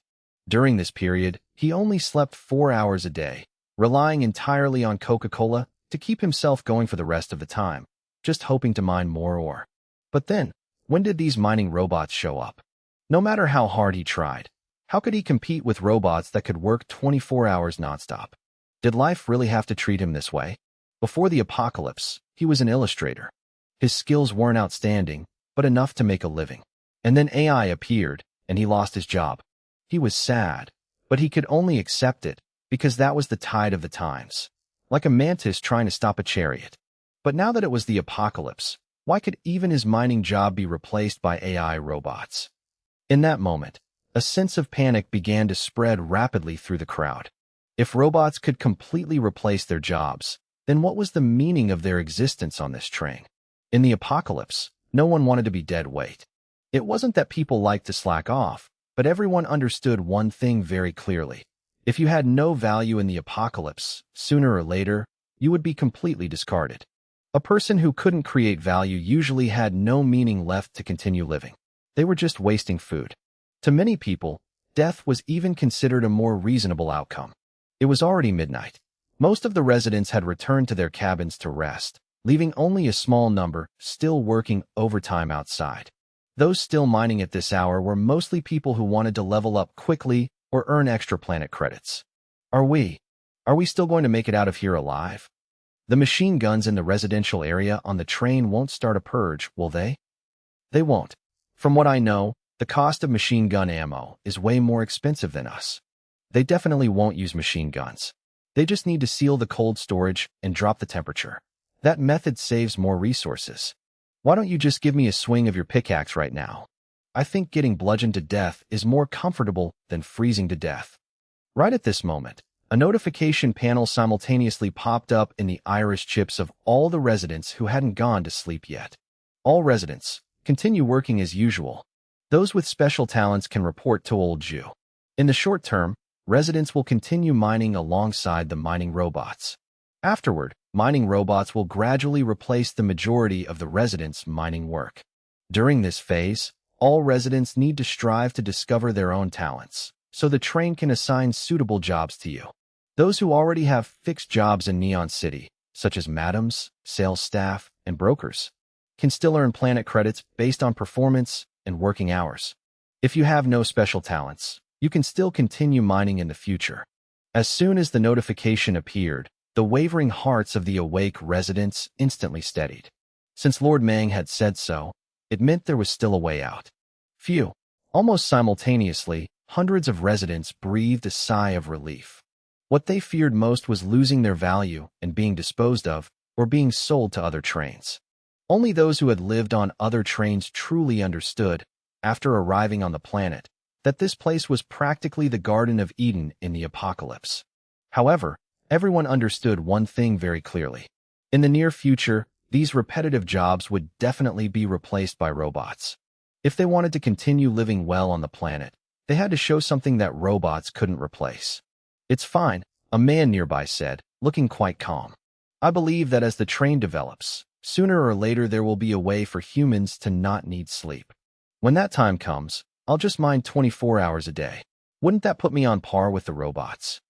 I'll eat a little less, and who knows, my consumption might be even lower than a robot's." "Brother, even Iron Man couldn't handle being used like that. Are you a goblin?" "Goblins?" The man shook his head in disdain. "My resident ID is 67. I'm considered one of the earliest residents of the train. When I joined, there weren't even any goblins. At first, those goblins were indeed the strongest, with the longest daily mining hours. But look at them now. Where are they? Aren't they all so exhausted they had to go back to sleep? When it comes to being a corporate slave, I've never bowed down to anyone. Not even goblins. Human potential is limitless." In the control cabin, Chun Meng sat in his chair, looking at the data screen, checking the status of the Dreamstone acquisitions. He was wondering if any trains had brought Dreamstones to sell this time. Currently, the train didn't lack production efficiency. What it truly lacked was a sufficient number of mines. It wasn't everywhere that you could encounter a resource-rich area like this. If it weren't for the encounter map that Erdan found, it would have been hard for him to come across such an abundant mining zone. 2,000 mining robots couldn't completely replace the residents. But once the train entered a stable mining phase, just 1 or 2 mines wouldn't require too many people. The current efficiency was clearly overkill. Once he acquired enough Dreamstones, he would start building his own cyber mine. Residents could mine right in their dreams. From a humanitarian perspective, 12 hours of mining in the cyber mine, 12 hours of rest. From a certain angle, it could even be considered not working at all, because whether working in a dream counted as working was, in itself, a very ambiguous question.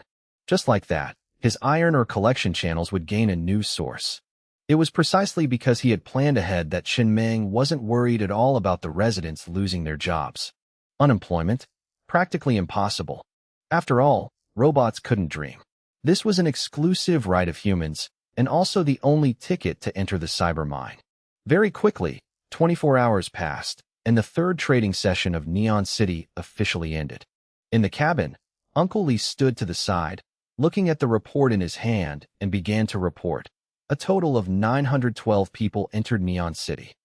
The net profit is 7.92 million units of iron ore, all of which can be taken away. That little. Shin Meng couldn't help but frown, his voice tinged with dissatisfaction. More people came in than last time, yet the profit dropped this much? The Neon City I put so much effort into building, why is it making less and less? Call Li Shurji and Xiao AI here immediately. Shin Meng said in a deep voice. Explain to me exactly what is going on. Making less than 8 million units of iron ore in a day. Did a biochemical crisis break out in Neon City or something? Seeing this, Uncle Lee panicked and hurriedly explained. Lord Mang, didn't you want to buy Dreamstones in bulk? We acquired a total of 102 of them, with an average price of 500,000 units of iron ore each. This expense alone cost 51 million units of iron ore. Most of the planet cards the train captains obtained were exchanged for iron ore. Only a small number kept their planet cards, but the corresponding iron ore is recorded as debt and temporarily frozen in Neon City. If we don't count these dreamstones, today's net profit would have reached 58.92 million units of iron ore, a year-over-year growth of 112.1%. Hearing this, Chen Meng finally smiled and nodded slightly. That's more like it. You scared me to death. I thought some major incident happened in Neon City for the profits to suddenly plummet like that. Next time you report, if the data needs to be precise, make it precise for me. Yes, Lord Meng is absolutely right. Uncle Li breathed a sigh of relief inwardly. He was almost scared out of his wits. Thinking about it carefully, these kinds of data reporting tasks, it would probably be better to hand them all over to Li Shiji in the future. He really couldn't handle the pressure. Bring all the iron, ore, and dreamstones out here. 102 dreamstones were placed neatly on the control console. The reflected light made the entire room dazzling. This was the charm of trade. Chen Meng leaned on his cane, looking at the over 100 dreamstones in front of him, the corners of his mouth uncontrollably curling up. For the planet to gather enough dreams from all the residents, it would take a full month to produce a single dreamstone. To accumulate 100 of them, it would take at least 8.5 years. But in Neon City, within just 24 hours, he had obtained 102 of them. Trade, ever since it was primitive bartering, has been one of humanity's greatest inventions. It directly improved everyone's quality of life. Because of this, in the chaotic environment of the apocalypse, when most social activities had ground to a halt, gatherings still existed. Trade was indispensable. Without trade, relying solely on self-sufficiency, things would become extremely difficult. Only after a train upgraded to level 11 could it unlock the dream realization function. Only with this function could dreamstones be collected. The planet could produce one per month entirely thanks to its large population of residents. For a normal train to obtain a single dreamstone, it would take at least 5 to 6 months. According to the statistics, this batch of guests in Neon City definitely didn't include 102 veteran high-level train captains. It was very clear that quite a few trains had rushed to the radio station after learning that Neon City was buying dreamstones, hoarding goods in bulk, and acting as middlemen. This batch of dreamstones basically all had 100% capacity. Only a dozen or so were at 99%, so the purchase price was slightly lower. In other words, he had swept clean all the inventory he could access. He definitely wouldn't be able to buy this many in the future, but that was fine. With the radio station, he could gradually reach more zones and more trains. He would just take it one step at a time. Can this price be pushed down any further? Chen Meng looked at Uncle Li and spoke slowly. After all, this thing is pretty useless to most trains. Dreamstones could be used for the dream creation function of level 12 trains, consuming dreamstones to create dreams while slightly increasing mental strength. And currently, the only use for mental strength was to pilot certain firepower mechas. Mecha blueprints were already rare. Mechas that required mental strength were even rarer. Currently, the planet only had the leech mecha that required mental strength. It'd be hard to go any lower. Uncle Li shook his head. Those who can sell dreamstones are all high-level train captains. This price is already the lowest after multiple negotiations. If it goes any lower, they'd rather just use it themselves. After all, treating it as a form of entertainment isn't bad. There were even a few train captains who ultimately refused to sell to us, keeping the dreamstones for their own use. That makes sense. Chen Meng nodded. The value of everything changes over time. When he first transmigrated here, if someone offered 50,000 units of iron ore to buy his base, he would have sold it without hesitation. But if it were now, if someone dared to offer 50,000 iron ore to buy his base, not only would he refuse, but he'd also gladly gift them a cannonball. It was funny when you thought about it. Value truly dictates everything. The train currently had 12.04 million units of iron ore left. Not exactly a surplus. At this moment, in Car 10, a level 1 spatial portal had appeared on the wall. Level 1 was enough. Originally, this place had 3 portals: the movie studio, the entertainment space, and the combat helicopter helipad. Now there was a 4th, the cyber mine. Inside the spatial portal, 10 level, 100 single beds were arranged neatly. The price was exorbitant. It cost him a total of 5.1 million units of iron ore. This investment. Chen Meng looked at the scene before him, muttering to himself. It really is massive. It could be considered a heavy asset. Chen Meng stood in front of the 10 single beds, his gaze sweeping over the 10 residents standing nearby with somewhat nervous expressions. Old Zhu stood to the side and softly reported, "Lord Meng, these 10 residents all signed up voluntarily. There's just one small issue. Normally, the residents' planet credits are calculated based on the amount of or mined beyond the daily quota. So in the cyber mine, how will the planet credits be calculated? We'll still calculate it by commission," Chen Meng said decisively. "As long as they bring out 1 unit of level 9 iron ore, they will be rewarded with 1,000 planet credits." 1,000. Old Zhu froze for a moment. This number might not seem like much in Neon City, but on the planet, it was practically an astronomical price. Just bringing out 1 piece was basically equivalent to several months of grueling labor. Old Zhu nodded. "I'll go inform them right away." Very quickly, the 10 previously anxious residents showed clear signs of excitement and thrill. They stepped forward one by one and lay down on the 10 single beds. It was just that because they were too excited, and with so many people watching, no one could fall asleep for a long time, tossing and turning restlessly. A dreamstone was pre-installed on each bed. "Captain," Xiao AI stood to the side and lowered her voice. "How about everyone steps outside first, and I'll help them." "Sleep." Chen Meng and the others quickly left the spatial portal. As the oxygen level inside dropped, the 10 residents in the cyber mine almost simultaneously fell into a state of unconsciousness. Everyone entered the same dream. In the dream was a level 9 iron ore mine. In their hands were level 9 pickaxes. There was nothing else to do but endlessly mine ore. In the train's control room, Chen Meng stared intently at the surveillance screen of the cyber mine. Creating a dream consumed dreamstone capacity, but the consumption was extremely small. So small that it barely registered on the percentage. Who knew how many zeros there were after the decimal point? He quickly calculated in his head. The cost to build 1 cyber mining machine, including a level 100 single bed and 1 dreamstone, totaled 1.01 million units of iron ore. This figure didn't include the residents' daily living expenses, nor miscellaneous costs like the planet credit bonuses. 1.01 million. That was the cost of 1 cyber mining machine. As long as they brought out 1 unit of level 9 iron ore, the profit earned would be 100 million units of iron ore. Even though the probability was very low, maintaining and operating the cyber mining machine cost almost nothing. All expenses were incurred during the initial crafting phase. This meant that as long as it ran long enough, it would definitely recoup the investment. It was just a matter of time. "Captain," Xiao AI's voice rang out in the control room. "The 10 residents of the cyber mine have completely fallen asleep. The dream implantation is also complete. According to the rules, as long as one enters a dream, there is a probability of bringing out an item from the dream, with no time limit on the dream. In other words, even if they only dream for an hour, there's a small probability of bringing out an item.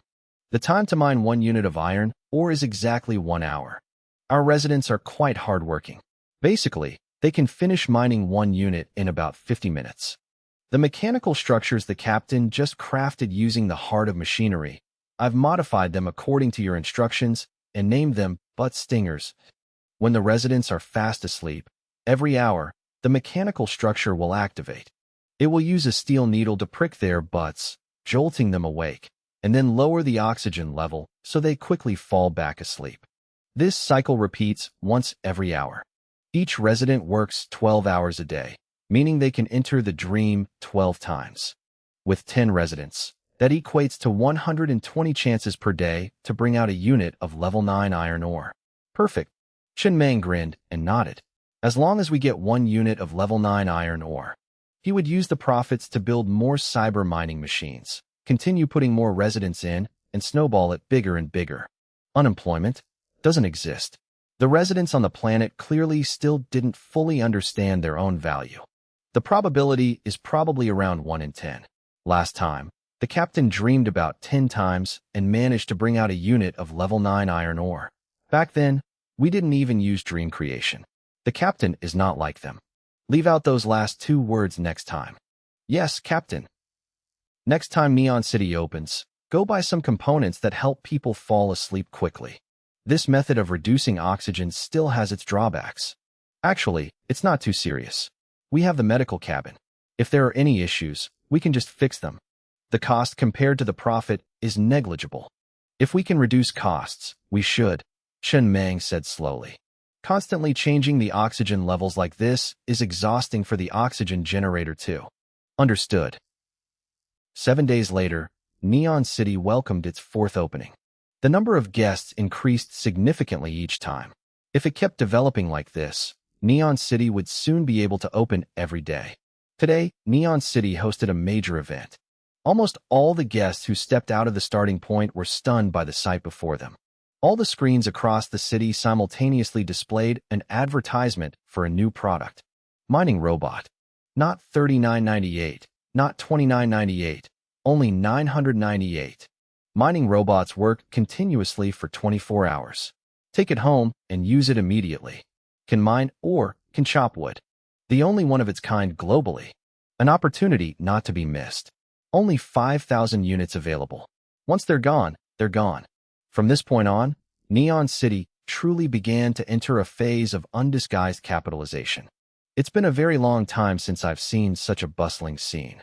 A train captain setting foot in Neon City for the first time muttered, his eyes fixed on the massive advertising screens hanging outside the skyscrapers. All of them simultaneously displayed posters and promotional content for the same product. In that moment, he felt a bit dazed, as if the apocalypse had never happened, as if he were still living in a modern city and everything was just a dream. The feeling was both illusory and unreal. Mining robot. Quite a few people stared blankly at the posters covering every corner. This was the first product they had ever seen that could replace slave miners, and it was a robot that could work continuously for 24 hours. Such efficiency was clearly higher than a slave's. Only selling 5,000 units? Chen Meng stood by the glass window and nodded slightly. He wasn't sure how many people would buy it. He'd let the market speak for itself first. The market is a very unpredictable thing. Any conceptual product must be tested by the market to see its level of acceptance. Only naive startup rookies would dare to map out a market in their heads without conducting field research. A mining robot costs $2,500 to make and sells for $9,998, yielding a profit of about $7,500. If all 5,000 units sold out, the total profit would only be around $37.5 million. This amount wasn't large. Compared to the spatial bags from before, it fell far short.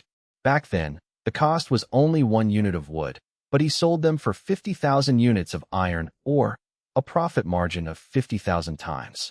That was the kind of profit margin that drove capitalists crazy. But no train bought that kind of product in bulk. They basically only bought a few for personal use. No one bought hundreds or thousands of them. Mining robots were different. If you truly wanted to popularize them and improve a train's production efficiency, buying 7 or 8 was pointless. You had to buy at least over 100 to form a scale. This was a volume-based product, and since it relied on volume, the profit margin was bound to be low. If the profit was too high, others wouldn't be able to afford it anyway. 3 hours passed, and only a little over 100 mining robots were sold. These were purchased by various train captains, each buying 1 or 2 units. At first, Chen Meng was quite puzzled. What was the point of buying just 1 mining robot? After sending Uncle Lee to investigate, he finally understood. Those train captains bought the robots entirely for motivation. They told the slaves on their trains, if you don't work hard at mining, your jobs will be replaced immediately. You are not important to this train. Giving you a bowl of rice is already an act of mercy. After hearing this, Chen Meng remained silent for a long time, his face expressionless, before slowly speaking. A long time ago, I heard a fable. Sardines are a type of fish that die very easily during transport. Once, a fisherman accidentally dropped a catfish into a vat of sardines. Unexpectedly, to avoid their natural predator, the sardines kept moving, and as a result, most of them survived. This phenomenon was later summarized as introducing external stimuli to activate the vitality and competitiveness of an original group. In management, it's called the catfish effect, which can effectively boost employee motivation. My original intention was to sell production tools, but I didn't expect everyone to buy them to use as catfish. No train bought them in bulk. This was actually within his expectations. After all, this was the apocalypse. There was no such thing as a slave protection association, and no one cared about their treatment. No wages, just having food to eat was enough. Slaves had nowhere to complain either. Therefore, even though the mining robots were absurdly cheap, they still couldn't be cheaper than slaves. Well, there was nothing he could do about that. He couldn't control what happened in other zones, much less force all trains to improve their slaves' treatment. It was a miracle anyone even paid attention to him. But this is fine too, Meng nodded. Later on, when the train develops further, if I can figure out a way to trade slaves remotely or take action across zones, I'll buy their slaves at a high price and put them into the planet's cyber mine. And then I'll sell the mining robots back to them. Right at this moment, Xiao AI looked at the changing information on the screen and suddenly spoke up, "Captain. A train captain just spent nearly 10 million units of iron ore to buy 1,000 mining robots all at once." Oh, Meng's eyes lit up. Go find out why this person bought them. Find his weak point and see if we can exploit it. Very quickly, Uncle Li returned. Lord Meng, that train captain is a high-level captain.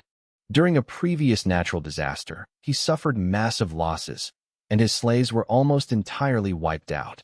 In high-level zones, slaves are extremely scarce. Just as he was getting a headache over this, he ran into us selling mining robots, so he bought 1,000 of them right away. That's right, Meng smiled in satisfaction. This was his true target demographic. It had been nearly 2 years since the apocalypse began. The survivors had basically all been divided up among the trains. Maybe there were still people hiding in the ruins in the white zones, but in high-level zones, where could survivors possibly hide? Once a slave died, they were gone. Using one meant losing one. This group was the real user base for the mining robots. Excellent. Another stable source of iron or income.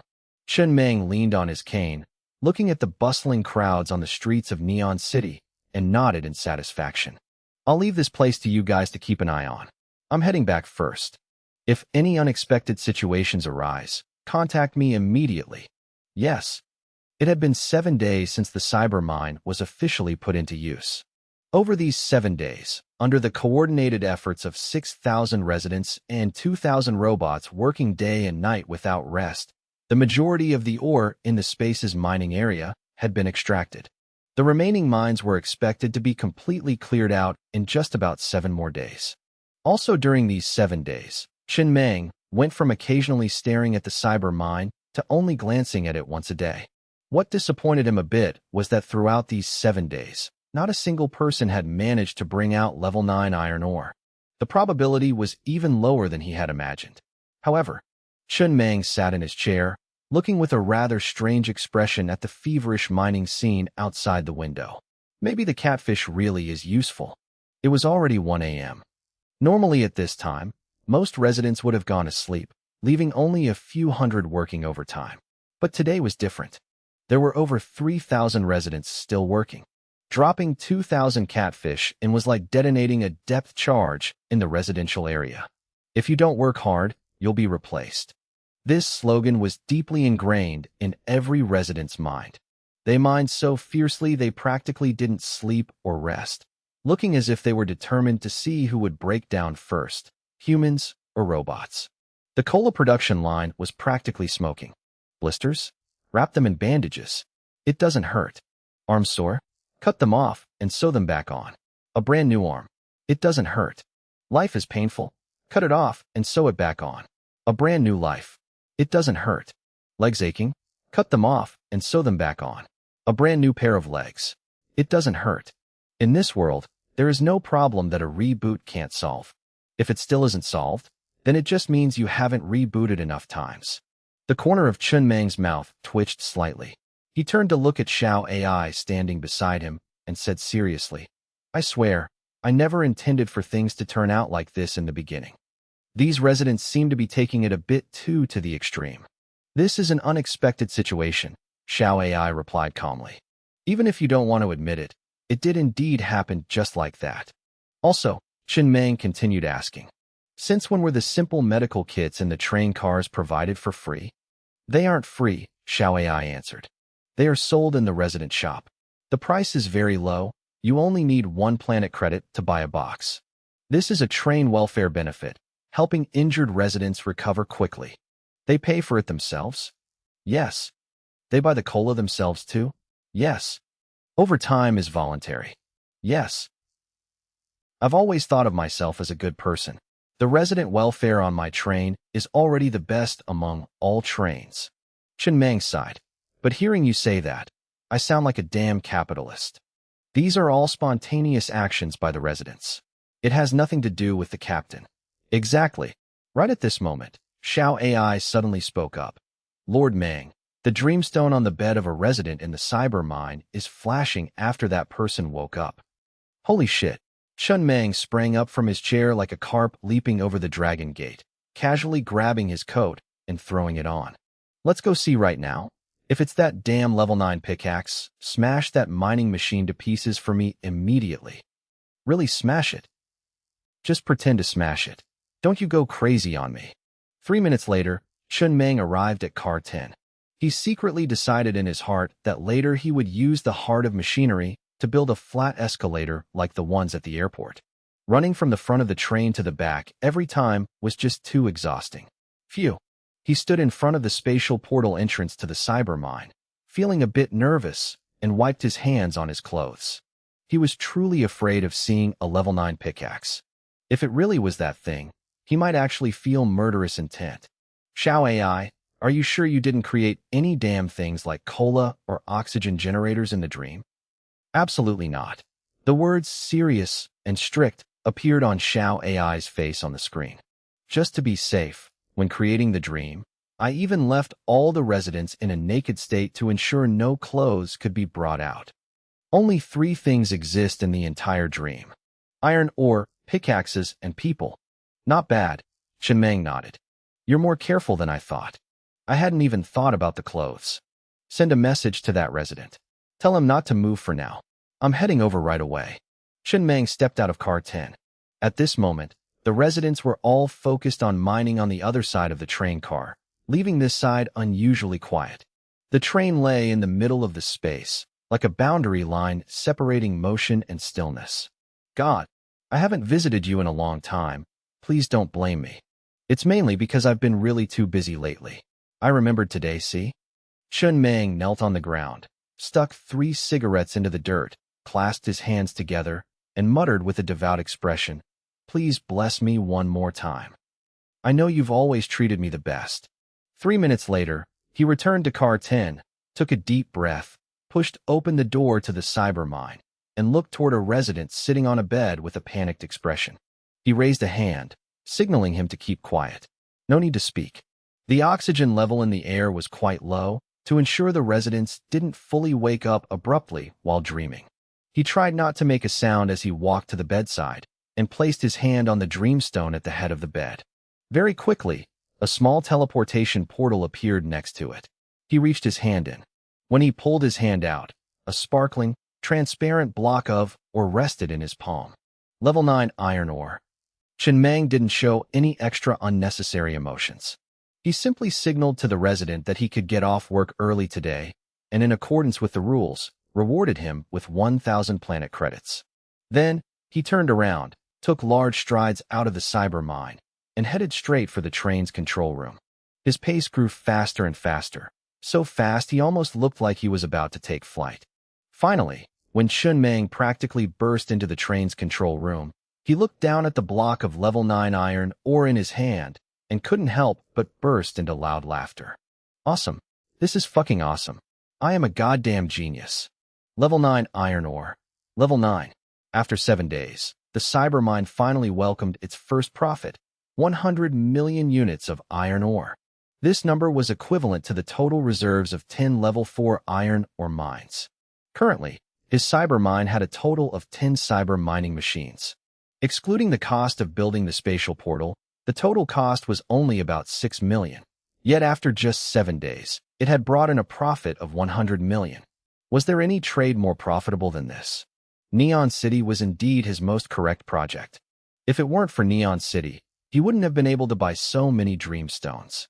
If someone hadn't exchanged a Murphy stone with him for an entry ticket to Neon City earlier, he wouldn't have been able to enter Neon City, let alone take it over.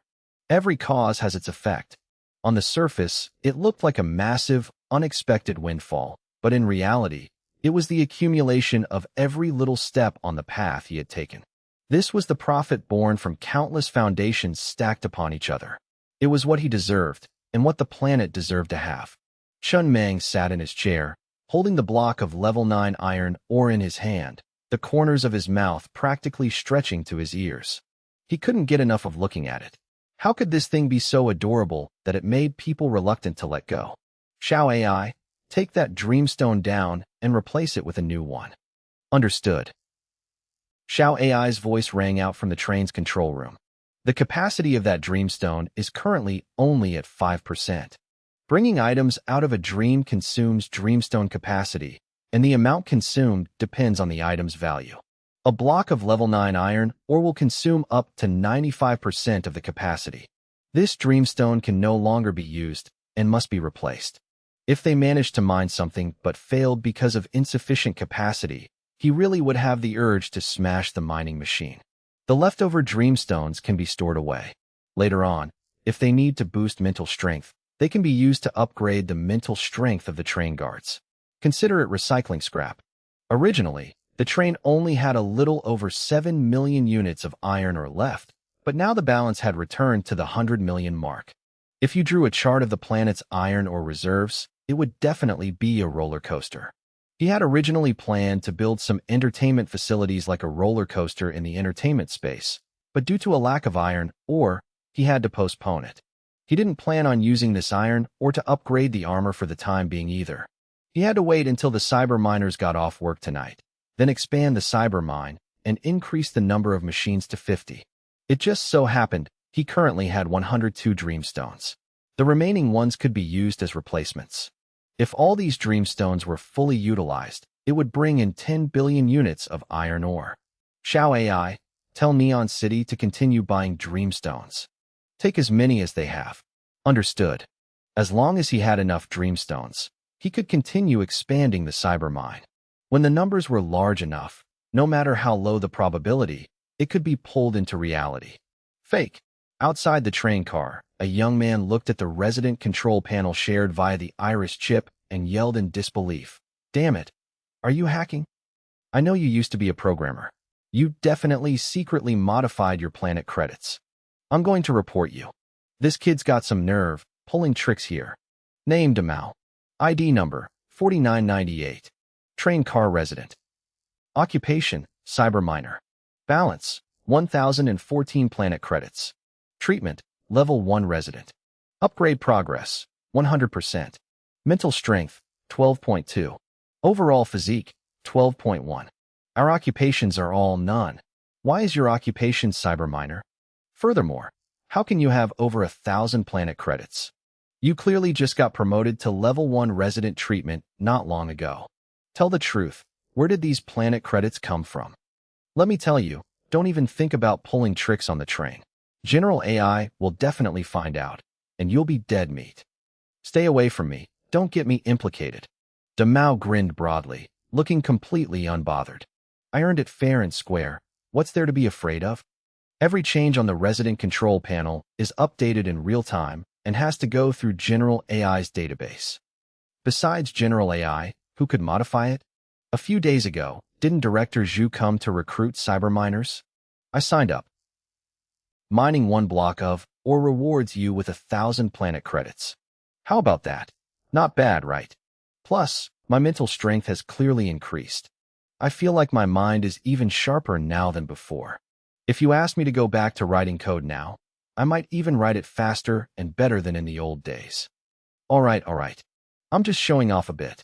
We both transferred here from the Azure Dragon. Look at me now, and then look at you.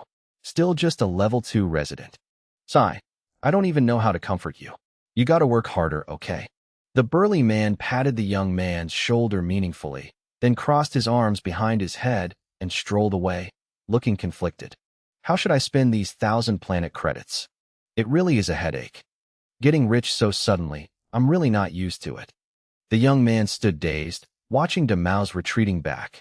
After confirming that the other party truly hadn't cheated or modified his planet credits, he hurriedly ran toward old Zhu, who was standing in the distance. With a respectful and flattering expression, he offered a cigarette with both hands. Director Zhu, I also want to be a cyber miner. About this. Kid, old Zhu leaned against the train car, accepted the cigarette, and spoke casually. We've temporarily recruited enough cyber miners. We're not short on people for now. However, we might expand the scale later. If you want to sign up now, I'll put your name down for the next expansion. A cyber miner mines in their sleep and gets woken up by a needle prick every hour. Once you join, unless Lord Mang agrees, it's very hard to back out. I won't go bother Lord Mang over such a trivial matter. But if you dare bring this up when Lord Mang comes to inspect, I definitely won't let you off easy in the future. Do you hear me? The young man asked cautiously. I heard that as long as you mine 1 block of ore, you get rewarded with 1,000 planet credits. Is that true? Yeah, old Zhu nodded. There's also a guaranteed 1 planet credit per day. I've thought it through, Director Zhu, the young man said immediately. I've been used to hardship since I was a kid. Unless I die in the cyber mine, I will absolutely never quit voluntarily. Leave your resident ID number. My ID is 5012. Sorry to trouble you, Director Zhu. Go back to work. Yes. Old Zhu leaned against the train car, smoking his cigarette, his eyes somewhat complex as he watched the young man walk away. He understood the operating mechanism of the cyber mind very well. To put it bluntly, it was indeed a bit like torture. Sleeping 12 hours a day, getting woken up by a needle prick every hour, and on top of that, being in a low-oxygen environment. Over a long period, it would be a miracle if it didn't cause a nervous breakdown. But thinking about it carefully, maybe it was because he had been living too comfortably that he felt this level was cruel. Compared to when they were on old Kuen's train, these conditions were actually much better. Not to mention, the profits gained were truly staggering. In just one day, it had brought in 100 million units of iron ore. This news was secretly leaked to him by Xiao AI. Just thinking about it was enough to make him feel vicariously thrilled. Not only was Old Mang happy, but he was genuinely happy too, because it meant that the planet would definitely develop at an even faster pace in the future. 100 million units of iron ore. That really is an astronomical figure. Old Zhu couldn't help but sigh. A few months ago, they were risking their lives for a few thousand, a few tens of thousands of units of iron ore, battling wits and courage with zombies on the Iron Ridge Plains. Yet how much time had passed, and they could already produce 100 million units of iron ore. This feeling, it was as if a lifetime had passed. Not a few months, but several years. He didn't say anything more, just continued standing there, watching the residents diligently mining. Normally, when he had nothing to do, he loved standing and watching this scene, because it brought him an indescribable sense of happiness. Not long after, the cyber mine overtime shift ended.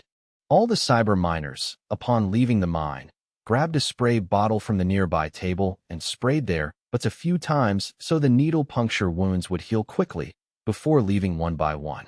A few dozen minutes later, Chen Mang led Old Zhu, Xiao AI, and a group of people back to this area. Consuming 20.4 million units of iron ore, he crafted another 40-level, 100 single beds. As of now, the number of cyber mining machines had officially reached 50. A brand new dreamstone was placed at the head of each single bed. This place would be the cradle of dreams, and also the new starting point for the planet. Old Zhu. Chen Mang tilted his head to look at him. Find 40 more miners. Understood. It was getting late. Chen Mang didn't do anything else and went straight to wash up and get ready for bed. This time, he didn't create a dream for himself. Continuously mining in his dreams for the past few days had left him waking up with a sore back and aching legs. Now that he had the cyber mine, a normal night's sleep was enough for him. He was truly very tired. Just as he lay down, Xiao AI's voice suddenly rang out from the train's control room. Captain, there is an urgent matter that I probably need to tell you. What is it? Chen Meng closed his eyes, his voice tinged with exhaustion. There are no monsters in this space. What urgent matter could there be? It's about that lock of hair, Xiao AI said. The captain probably needs to make a trip to Car 2. Chen Meng sighed, but upon hearing the mention of that lock of hair, he still got up, put his clothes back on, and headed toward Car 2. He remembered that lock of hair very clearly. Right after upgrading the single bed to level 100, he had a bizarre and highly illogical nightmare. And that lock of hair was the thing brought out from that nightmare. To be more precise, it was actually but hair, because when he crawled up from the river, that woman had her, but facing the water.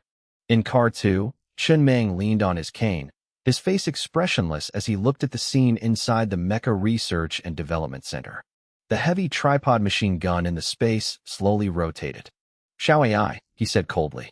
Don't tell me a supernatural event has invaded this train car. Everything that can move, get out. I'll blow this whole space to pieces. I don't like the existence of things like supernatural events. Inside the Mecha Research and Development Center, that lock of hair was growing wildly and chaotically. A massive amount of hair was spreading over the steel frames brought back from the ice and snow zone, looking incredibly eerie. It's not a supernatural event. Xiao AI stood to the side and explained, but hair is a very miraculous existence. Not everyone has it. In fact, the vast majority of humans will never have the chance to see what but hair looks like in their entire lives, since humans can't see their own but hair anyway. Over the past few days, I've collected but hair and head hair from quite a few residents for comparison. This thing isn't but hair, it's head hair. Real head hair, unadulterated. But at the time, she had her, but facing the river's surface. Then it's hair growing on a butt. All right, let's put that aside for now. Chen Meng rubbed his forehead. I only gave you a small handful back then. Why is there so much of it now? Earlier, I accidentally discovered that this lock of hair has excellent extensibility, so I conducted an experiment to test its limits. I just kept stretching it until it became its current shape. This lock of hair is very strange. It can continue to stretch, but its diameter remains almost unchanged. Currently, it has been stretched to 3.9 kilometers. Chen Meng frowned slightly, looking at the massive amount of hair wrapped around the steel frames not far away. You mean, these hairs didn't grow chaotically on their own, but were stretched out by you? Correct. As long as it's not a supernatural event, that's fine. Chen Meng nodded. So what then? Furthermore, this lock of hair has a very strong load-bearing capacity. It's estimated it can pull a heavy object of about 1 ton. This experiment wasn't hard to do, was it? Very hard. Xiao AI shook her head. As soon as the hair bears weight, it stretches on its own. It absolutely cannot pull items. It only causes the hair itself to continue lengthening. Currently, we still haven't calculated exactly how far it can be stretched. Chen Meng remained silent for a long time, then finally said softly, It is indeed very miraculous, but this matter isn't urgent. Couldn't you have just told me after I woke up? Wouldn't it be the same? Ah, Xiao AI hesitated for a moment before saying, Captain, don't you think this is very miraculous? Miraculous, Chen Meng replied curtly. Anything else? That's all. Chen Meng didn't say anything more. He turned around and walked toward the train's control room. Next time you wake me up for something non-urgent like this, I'll smash your head in. Leaving Xiao AI standing alone in place, scratching the back of her head. Is this matter not urgent? This clearly violates the law of conservation of energy. How can that strand of hair extend infinitely while its diameter remains almost unchanged? Where is the extra hair even coming from? It can't just appear out of thin air. Whatever, forget it. Xiao AI shook her head and went back to studying her cosmic signal receiver. The robot research and manufacturing center next to her flashed a green light, operating continuously. Aside from producing 2 basic robot models, this module could also be used to research and develop new ones. However, it required an R&D AI at its core, which would consume her computing power. Xiao Yi, do your best.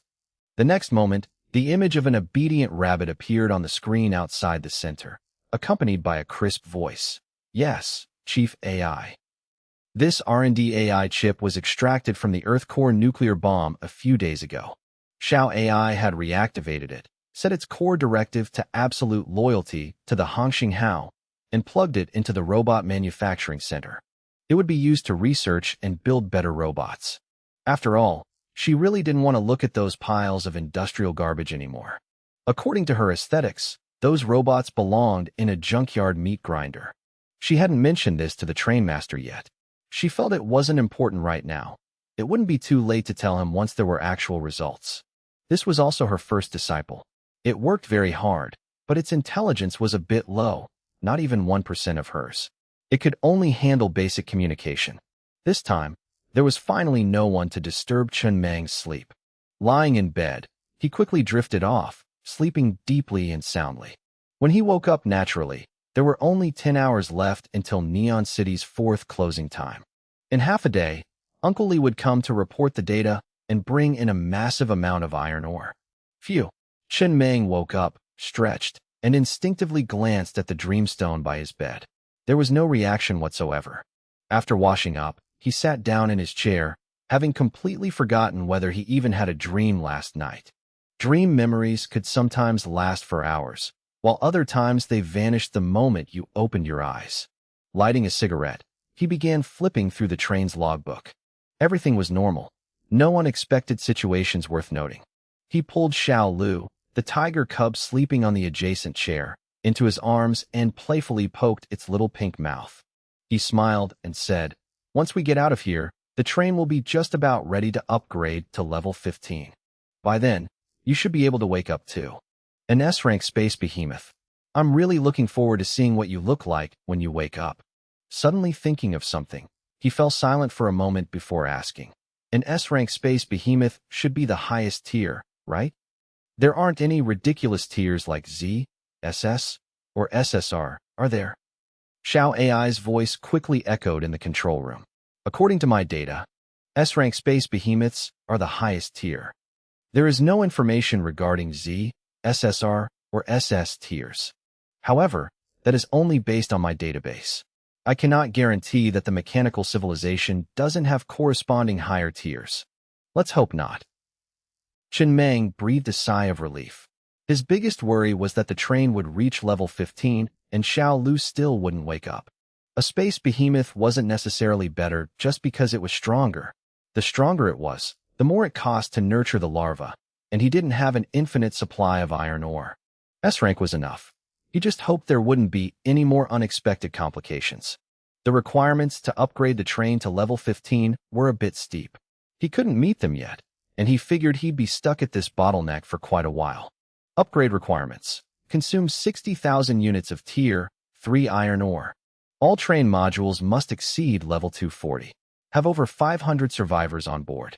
Additionally, there must be 3 couples married via the Doomsday Marriage Certificate and at least 1 child under the age of 16. The first few conditions were easy, he had met them long ago, but the latter ones were a different story. It was clear that the mechanical civilization expected higher-level trains to have a stronger sense of responsibility. While saving themselves, they also had to think about continuing the bloodline and passing down civilization. Although children couldn't create immediate value, there was no denying that they were the pillars of civilization's future. The Hongxing Hao had no shortage of children under 16, but 3 couples married via the Doomsday Marriage Certificate? That was another matter entirely. First of all, those certificates weren't easy to come by. He was genuinely curious. Where did other trains even get Doomsday Marriage Certificates when upgrading to level 15? The Hongxing Hao currently had 3 Doomsday Marriage Certificates in stock, but no one had used them yet. The requirement of true love acted like a natural barrier. Shan Miaozi and Mei Jia were already married. They only needed 2 more couples, but Xiao AI, I remember quite a few people on the train have gotten together recently, right? Is there really not a single couple that's genuinely in love? I've tested them all. None. They know the other person isn't sincere, and they still haven't broken up? Well, Trainmaster, this is the apocalypse. People get together mostly to rely on each other to survive. No one cares if the other party is sincere or not. I see. Chen Meng frowned slightly in his chair. After thinking for a moment, he spoke up. Call Zhang Yiren here. Soon, Zhang Yiren entered the control room. Boss Mang, you were looking for me? Yeah. Remember that melodramatic Cornea movie you shot last time? The one where the male and female leads kept missing each other hundreds of times. Both got married to other people, then met again, and finally loved each other so much they couldn't live without one another. Don't worry, Boss Mang. I've turned over a new leaf. The movies I've been shooting lately don't use that kind of script anymore.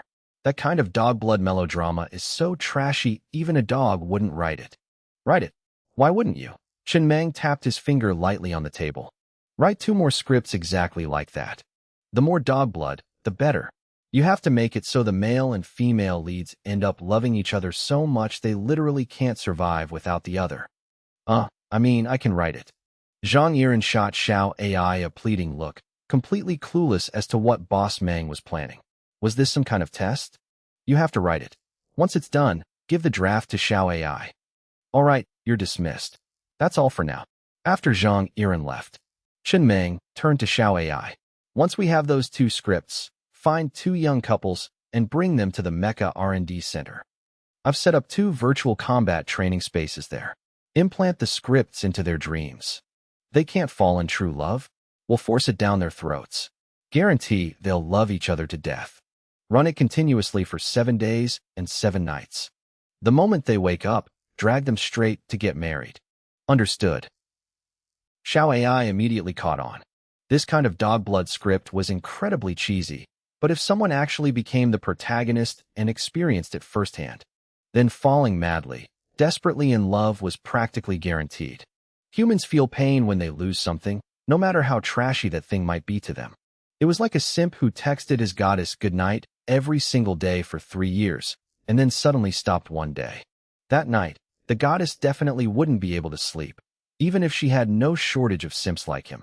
As the male lead, even if he didn't like the woman at first, after constantly missing each other hundreds of times, it would eventually turn into deep, profound love. Love was never some sacred, untouchable thing. It could absolutely be artificially manipulated. For example, the easiest way to pursue a girl wasn't actually through sincerity or creating chance encounters, but by directly applying science and technology. You just needed to analyze her daily habits to determine her menstrual cycle, then approach her during ovulation.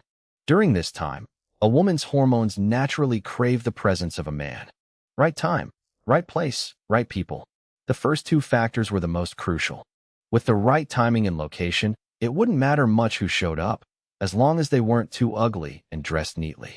Chen Mang curled his lip, losing interest in the topic.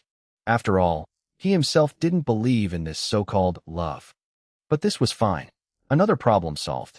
Having finished the day's work, he walked over to the adjacent virtual combat training space, wanting to see just how difficult that zombie nation map really was. Why did it make Biaozi and the others die over and over again? Weren't there only 5,000 zombies? Was it really that hard to kill them? 3 hours later, Chen Mang crawled out of the virtual combat training space, his face completely expressionless. It really was hard to kill them. He honestly couldn't imagine what kind of person could actually clear this map. Anyone who could clear that map would be no different from Superman, a one-man army against 10,000. If you didn't pilot a mecha in there, you didn't stand a chance. Relying solely on physical strength was completely hopeless. With no new movies to watch, he heard that the film Zhang Yiren was currently shooting was a zombie flick. He was quite looking forward to it. He had always liked zombie movies. Perhaps because, in the apocalypse, this genre felt even more real. Chen Mang sat in his chair, looking at the train's resources displayed on the control screen, preparing to consume the remaining titanium crystal ore. Wait a minute. He rubbed his temples, suddenly feeling like he had forgotten something very important. His level 20 Viper drone fighter seemed to still be circling in the air outside. When they entered this space, the drone hadn't returned. He just hoped no trigger-happy idiot had emptied a magazine into it. As long as no one messed with it, that drone fighter, with its infinite refueling capability, could literally fly in the sky forever. He then looked over at the Viper drone fighter production line. Producing one level 20 Viper required 2.5 million units of titanium crystal ore. He had installed this module in the fighter hangar in Car 10. Currently, The train had a total of 101.07 million units of titanium crystal ore. After thinking for a moment, he directly withdrew 100 million units of titanium crystal ore. He manufactured 40 level 20 Viper drone fighters. Car 10, fighter hangar. Chen Meng looked at the 40 fighter jets parked neatly in the space and nodded in satisfaction. The 4 autocannons on each jet were all level 20, and they could be recalled just like the black hole robots. Later on, if their level was no longer sufficient, he could simply recall them and build higher-level jets. Very convenient. These 40 fighter jets were one of his crucial foundations for entering the red zone, the Sunset Coast. Aside from that, his biggest trump card was, of course, his level 17 mecha suit. The titanium crystal ore was almost completely depleted in the blink of an eye, leaving only 1.07 million units. However, right now, this ore had no other use besides manufacturing fighter jets. Time flew by. When the clock struck midnight, Neon City's fourth business cycle officially came to an end. The mines in this area were basically tapped out. In a few days, the Hongxinghao would leave this place. Boss Meng. Uncle Li stood in the control room, reporting with a serious expression. This time in Neon City, all 5,000 mining robots were sold out. The net profit is nearly 37.5 million units of iron ore. Sold out. How many bulk buyers were there? 3. The rest were all individual purchases. Some bought 1 or 2, some bought 7 or 8, and some bought over a dozen. How many people came to Neon City in total this time? 1,492 people. Nearly 1,500 people. Chen Meng calculated silently in his head. Just over 1,400 trainmasters. Yet they managed to consume 5,000 mining robots, equivalent to 50 million units of iron ore. The spending power of these trainmasters was truly not to be underestimated. Those high-level trains were much richer than he had imagined. The crowd is getting bigger. It's all thanks to your excellent planning. True enough. Chen Meng nodded with a faint smile, leaning back in his chair, staring at the control screen in thought. At this rate, it wouldn't be long before they could open for business every single day. It had been a while since he last saw Mengda. He wondered if that guy was exhausted from wandering out there. Tell me the total profit. He lounged in his chair, hands resting on the armrests, gently rocking back and forth with a very faint smile on his lips.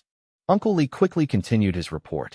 The profit from the mining robots is 37.5 million units of iron ore. The remaining net profit is 32.9 million, making a total of 70.4 million units of iron ore. And we managed to purchase 12 Dreamstones. What's worth mentioning is, there was a big shot with a level 17 mechanical train who bought a ton of refrigerators at once. He kept muttering something about being able to restart this time. Chen Meng slightly lowered his eyes, not replying. Restart? How could that be possible? The amount of resources and time required to upgrade a mechanical train to level 17 was an astronomical figure, not to mention the immense amount of luck needed. Setting everything else aside, even if you forced that person to start over from scratch right now, it wasn't guaranteed they could reach the position of a level 17 trainmaster again. A restart was impossible. An S-rank potential wasn't worth such a massive trade-off. Besides, a level 17 mechanical train was already in the red zone. In the white or green zones, a restart might still be feasible. For example, if they felt their train's layout was poor, or if they luckily obtained a rare train token and wanted to start over, it wouldn't be a big deal. The danger level wasn't too high. As long as they had someone protecting them, or enough luck, they could still survive. But restarting in the red zone? A level 1 mechanical train would be no different from a lone boat in the middle of an ocean with 100-meter-high waves. A single wave crashing down would wipe them out without a trace. Bluntly put, it was suicide. Starting over? Certain death. No doubt about it. Even if they had hoarded a massive amount of iron ore, they couldn't upgrade the train too high all at once. After all, the class advancement missions would definitely stall them for a while. But even if they couldn't restart, they could still create an alt account. It was just. Chen Meng fell into deep thought. He felt that this S-rank potential train wasn't actually all that useful. Aside from granting a special skill and an earth-shattering missile, he didn't feel much of a difference. But looking at the reactions of those high-level train masters, this thing seemed to hold far more value than he had imagined. He didn't say anything more. The profit this time is 70.4 million units of iron ore. Move it to car 3. Just leave the dreamstones right there. Uncle Lee nodded hastily, then pulled a spatial bag from his coat, took out the dreamstones, and placed them neatly on the nearby table. By now, he possessed 113 dreamstones. His iron ore reserves had also reached 156 million units. He could finally sleep soundly. With the train's resources so abundant, Chun Mang felt his entire body relax. The previous tension completely vanished. Looking at the cyber mind displayed on the screen, he chuckled. If, one day, I have 3,000 excavators, then I could rake in at least 100 million units of iron ore every single day.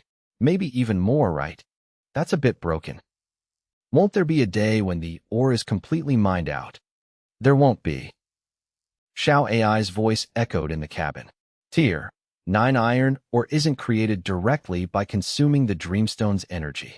The dreamstone merely acts as a conduit. There is a theory in the universe called quantum entanglement. Roughly speaking, when two particles form an entangled state, their quantum states become linked. Measuring one particle instantly determines the state of the other, no matter the distance. It can even transcend space and time. The human brain is inherently miraculous.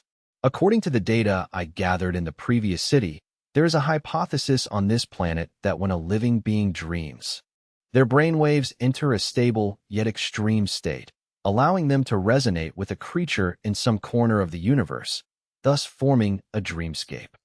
Therefore, the actual situation is highly likely that in some corner of the universe, at a tier 9 iron ore mine, someone is indeed mining. It's just that through the quantum entanglement formed by the dreamstone, the ore they mine ends up falling straight into our hands. The universe is vast. No one would notice such a tiny tier 9 mine. But Qin Mang paused for a moment before continuing. If what you're saying is true, then the slave who lost that piece of tier 9 iron ore would definitely notice, right? He'd definitely notice. And unsurprisingly, he'd probably get whipped for it. Poor kid. Truly. Are you absolutely sure AIs can't dream? What if we wrote a similar program? If robots could dream, we could build 100,000 mining robots, stuff them all into the cyber mind, and by tomorrow, this train could blast you straight into space. I really have no way of doing that. Xiao AI's voice carried a hint of helplessness. I don't fully understand the specific circumstances of the mechanical civilization. There is no relevant information in my database. Based solely on my current cognitive abilities, it's difficult for me to even conceptualize the existence of a dreamscape. This is something that only exists for sentient living beings. Even semi-sentient creatures like cats and dogs can dream. I once found a book in the library of the previous city called Do Androids Dream of Electric Sheep? It mentioned that robots lack a biological nervous system and brain, making it fundamentally impossible for them to enter a dreamscape. Why electric sheep again? Again? Never mind. Chen Meng didn't say anything more. He turned his head to look out the window, remaining silent for a long time before speaking softly. Xiao AI. I know it's a bit early to be thinking about this, but I've actually been pondering a certain issue. In the future, the train will inevitably have to launch into space. But I'm a little afraid of space. I always feel like it lacks that solid, grounded feeling of standing on a planet. In space, everything feels like water without a source. Moreover, the universe is just too vast. The train's current top speed is 5,040 kilometers per hour. On a planet, that's an absurdly fast speed, but in space, it's pitifully slow. Distances are casually measured in hundreds of light years, even tens of millions of light years. It feels like we'll be drifting in space for our entire lives, never finding a place to settle down. The mechanical civilization and the Zerg race are engaged in an all-out war across the universe. How do they travel? Can their trains exceed the speed of light? Probably not.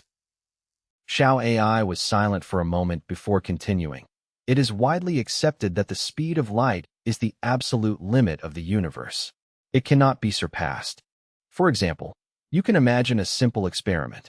When your train is running at top speed, If you throw a rock forward, the rock's speed will definitely be faster than if you threw it while standing still on the ground.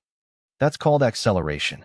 But if you are moving at top speed and shine a flashlight forward, you will find that the speed of the light beam is exactly the same as if you were standing still on the ground. It is completely unaffected by the train's acceleration. Hearing this, one realizes that the universe isn't just vast. It's so cold and indifferent that it leaves you deeply unsettled. This is the speed limit of the universe, the speed of light. 1,079,251,200 kilometers per hour. The Hangxinghao is currently very far from that number. But even if it reached the speed of light, traveling freely through the universe would still be incredibly difficult. Many galaxies span tens of billions of light years across. This means, even if the Hangxinghao reached the speed of light, it would still take tens of billions of years to travel from one end of a galaxy to the other. No living creature has a lifespan that long, not even a space behemoth. In such an immense span of time, civilizations like the mechanical civilization would have probably been born and destroyed tens of millions of times over. And galaxies like that, there are billions upon billions of them in the cosmic sea. All numbers on a planetary scale become infinitesimally small once you step into the universe. Therefore, Trainmaster, you don't need to worry at all. You will definitely be drifting in space for your entire life. It will be extremely difficult to even find a second habitable planet for living beings in the time you have left. Chen Mang, his face devoid of emotion, said softly, "Are you comforting me?" "Yes. Thanks. I don't feel comforted. I feel even more terrified." "That was just a little joke." Xiao AI continued. "Although that is true in theory, shortcuts do exist. For example, Einstein-Rosen bridges, also known as wormholes. Through a wormhole, the distance between 2 points can be drastically shortened, allowing you to travel tens of thousands of light years in a short time. It's similar to a time rift. Just like the time rift detector module. On a planet, it doesn't have much room to shine, but in space, it's an incredibly crucial asset. A time rift isn't a wormhole, right? After entering a time rift, the flow of time inside accelerates drastically, leading to an unknown encounter map. Correct, they are two different concepts. But in the future, a wormhole detector will definitely appear as well. I have one more question. Chen Mang continued. Trains are the vehicles of the mechanical civilization. They can be equipped and upgraded with all sorts of modules to increase their power. So why did they specifically choose trains? Why not spaceships or vehicles more suited for space? Trainmaster, I would very much like to answer all your questions. Xiao AI spoke slowly. But as you know, an AI's greatest strength is the ability to quickly find the correct answer within a massive database. Unfortunately, my database is truly empty. Even the cleverest housewife cannot cook without rice. It's difficult for me to give you the exact answer you want. I can only offer a hypothesis. That is, the mechanical civilization must have tested many different options before finally deciding on trains as the main vessel. Or perhaps, trains aren't vehicles created by the mechanical civilization themselves, but merely something they borrowed. There are many possibilities. But ultimately, Trainmaster, you will have to stand at the very top and look down to find the real answer yourself, won't you? Chen Mang was silent for a moment, then nodded. You make a good point. I'm going to sleep. Before heading into space, I have to build the Hangxinghao into an invincible fortress. Only then will I feel safe. Using the resources of the entire globe to feed the Hangxinghao, that should be enough. Similar to Noah's Arkansas. Exactly like Noah's Arkansas. Chen Mang stood up, took a quick shower, then went to bed and lay down, resting his hands behind his head. Staring up at the ceiling, he smiled and said, "At the final moment when this planet collapses, I will take all of humanity on this planet and leave. I want to carry on human civilization, even in the empty void of space with nowhere to land. As long as I have a group of people with me, I'll feel much more at ease. I want to build a human society right here inside the Hangxinghao. A grand dream, just like Noah's Arkansas. Not exactly the same. How is it different? On Noah's Ark, women went first. My train doesn't have that many women. That is indeed a problem. Without women, it will be very difficult for the race to carry on. mainly because the train's current ecosystem is still a doomsday ecosystem. It's hard to form the kind of family-based lineage that existed before the apocalypse. Then perhaps we'll have to regress to a more ancient era. For example, polyandry, strictly for the purpose of procreation. We'll talk about that later. Personally, I don't want to see that happen. The evolution of civilization often does not depend on individual will. Xiao AI continued. Besides, if we follow your idea, Trainmaster, once the train has more people, management will become incredibly difficult and chaotic. It'll be fine. Chen Meng smiled faintly. I have guns. Anyone who disobeys gets killed. I thought you wanted to build an egalitarian home, like the Garden of Eden. Did I ever say I wanted to pursue equality for everyone? I suppose not. That's still a long way off. Chen Meng closed his eyes. We'll figure it out later. In the early stages, seniority will be determined by resident ID numbers. The earlier the number, the higher the seniority. A hierarchy of elites. Exactly. Those who join later might not accept that. If they don't accept it, they die. The ones with earlier seniority suffered more for the train. Why shouldn't they be at the top? True. A lot of times. You shouldn't put up a signboard, Chen Meng said softly. Once you put it up, others will use that very signboard to pressure you. I didn't get here through an election. I hate that kind of thing. On this train, there will only ever be one voice, mine. If a second voice appears, that voice must die. Why did you stop talking? I'm afraid I'll die. Do you think you're very funny? At this point, the atmosphere has completely derailed from the concept of an ideal society. My apologies. In a drowsy state, Chen Meng's eyelids gradually grew heavy and closed uncontrollably. Finally, he fell asleep. Sigh. In Car 2, at the Mecha R&D Center, Xiao AI sat on the floor. Seeing that Chen Meng was fast asleep, she let out a soft sigh, then turned off the cabin lights one by one, creating a suitable atmosphere for sleeping. She had modified herself with many small accessories to express emotions. Even though the train master thought these little functions were useless, to her, expressing emotions was very important. For example, by installing some electrical coils around her mechanical eyes, she could create the effect of red, teary eyes. She could even simulate states like sniffling, sighing, or being happy. The trainmaster's mood was a bit turbulent tonight. It was obvious. In the past, the trainmaster would never have spoken so much nonsense to her. Or rather, tonight, the trainmaster was treating her as a friend to confide in. Thinking about it carefully, the trainmaster was quite pitiful. He didn't have a single friend to open up to. Even though the trainmaster always appeared strong, not needing others to provide emotional value or validation, and could still march forward resolutely. Humans, when facing the unknown, would ultimately still feel a bit of fear and insecurity. When he was weak, the trainmaster never revealed any anxiety about this. But as the train grew stronger and stronger, the trainmaster finally couldn't help but let his inner insecurities show. It was true. The universe was too vast. After the Hongxing Hao left the planet, how were they supposed to survive? No one on the train worried about this. Almost everyone fanatically believed that Boss Meng could definitely solve everything, that there was no problem Boss Meng couldn't handle. But only the trainmaster himself knew that he truly didn't have the answers. Many times, those at the top felt exhausted not just because of the difficulties ahead, but because of the absolute trust of their subordinates. The stronger the faith, the heavier the burden. Those unwavering gazes ultimately transformed into a single word, responsibility, pressing down heavily on the trainmaster's shoulders. Anyone would feel the same. Even someone who had committed all sorts of evil deeds, once burdened with someone's expectations, would subconsciously not want to let them down, wanting to fulfill those expectations. It was just that many things couldn't be changed by subjective will alone. And these words of the trainmaster could only be spoken to her. He couldn't say them to anyone else.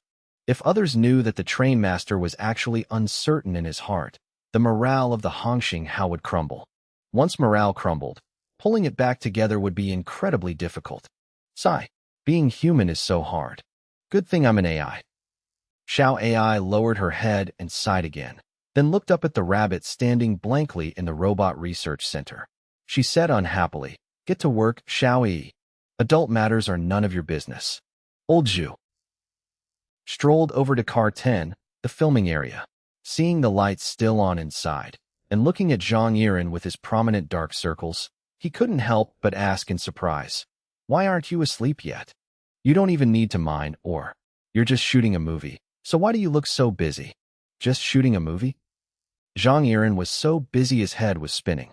Hearing this, he froze, looked up at Lao Zhu, his voice trembling with unspeakable emotion. "Conductor Zhu, I. You leaders just slap your foreheads and come up with an idea, but grunts like us have to do all the actual work. I was originally just planning to shoot this historical drama, but Conductor Zhu brought over a bundle of hair.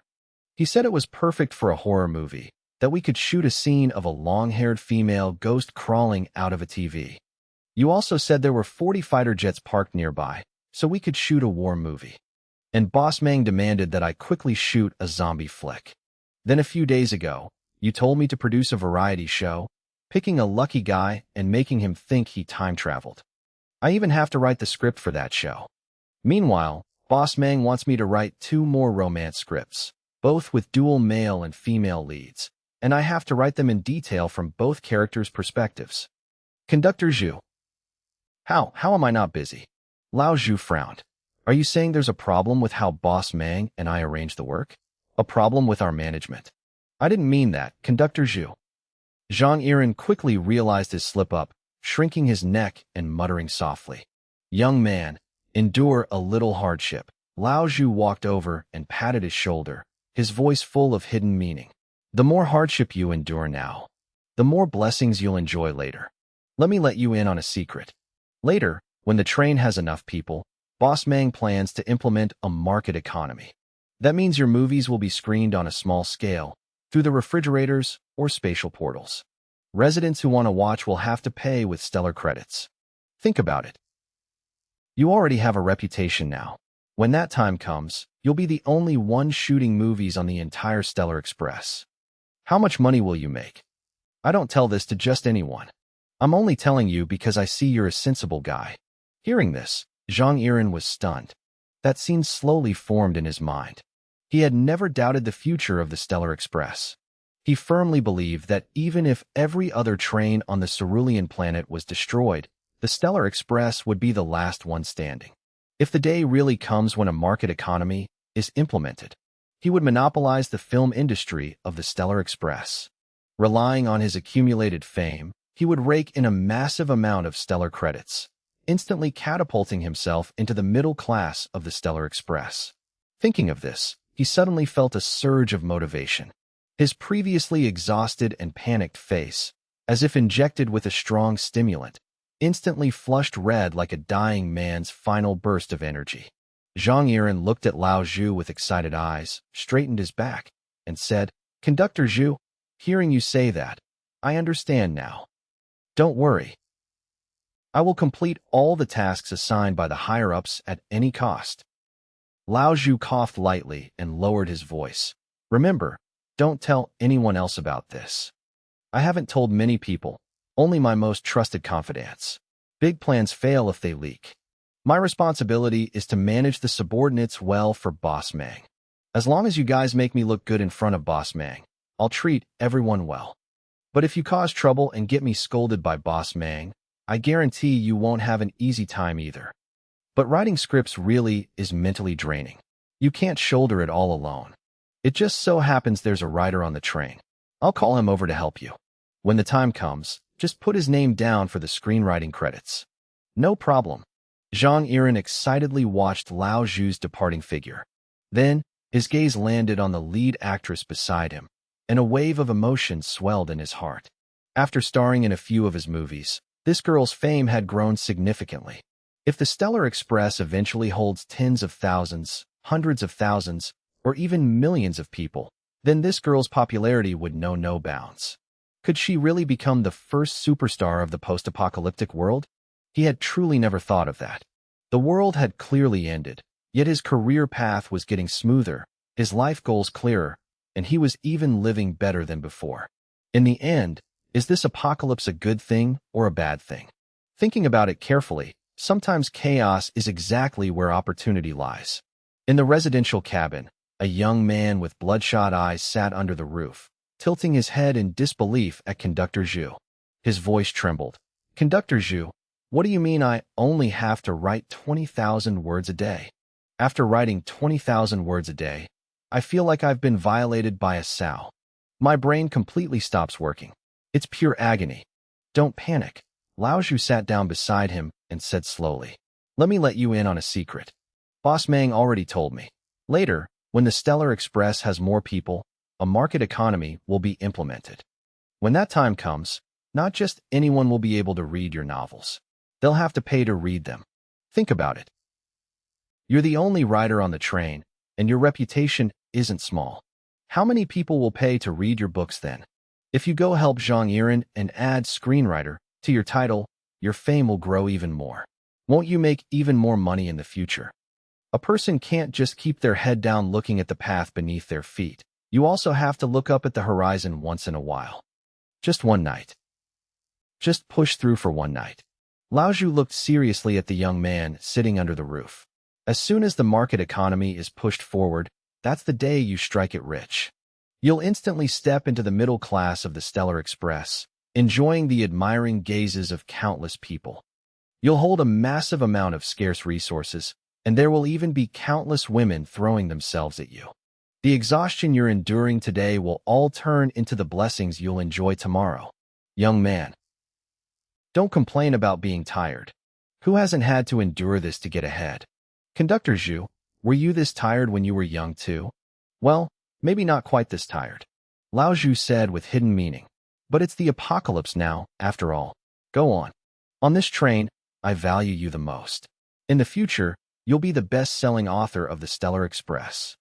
The young man took a deep breath, finally gritting his teeth. Conductor Zhu, I'll go.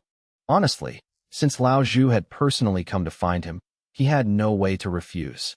He was just complaining a bit to vent his frustration. If Boss Mang had come directly, he wouldn't have even dared to breathe too loudly. 20,000 words is no problem. I'll start with at least 50,000. Go on, Lao Zhu said in satisfaction. But remember, don't casually repeat what I just told you to anyone else. I only tell my most trusted confidants. Big plans fail if they leak. The more people who know, the worse it is for us. I understand, Conductor Zhu. Morning came. Last night was a peaceful night. Chen Meng finished his personal hygiene, sat down in his chair, lit a cigarette, and habitually read through the train's travel log. He glanced out the window at the residents enthusiastically mining ore, then looked over at the cyber miner screen. It was almost time to clock out. The cyber miners' working hours were at night, from 9 p.m. to 9 a.m. Quite humane. For 3 days, they could play around as much as they wanted. No products from last night. None. Chen Meng nodded, not feeling disappointed. After all, they had just managed to produce one block. Currently, there were 50 mining machines. Each machine had 12 production chances per night, totaling 600 chances a night. Right now, the setting was 12 dreams per night, with each dream lasting 1 hour. 1 hour was just enough time to mine one block of iron ore, maximizing the production chances. Last night, I had a dream and suddenly came up with an idea. Could we just skip the or mine entirely? Directly construct the dream as an empty space, placing only a single level 9 iron or block inside? That way, they wouldn't even need a pickaxe, and the dream duration could be shortened to just 1 minute. 59 seconds to fall asleep, 1 second in the dreamscape, and then immediately wake up.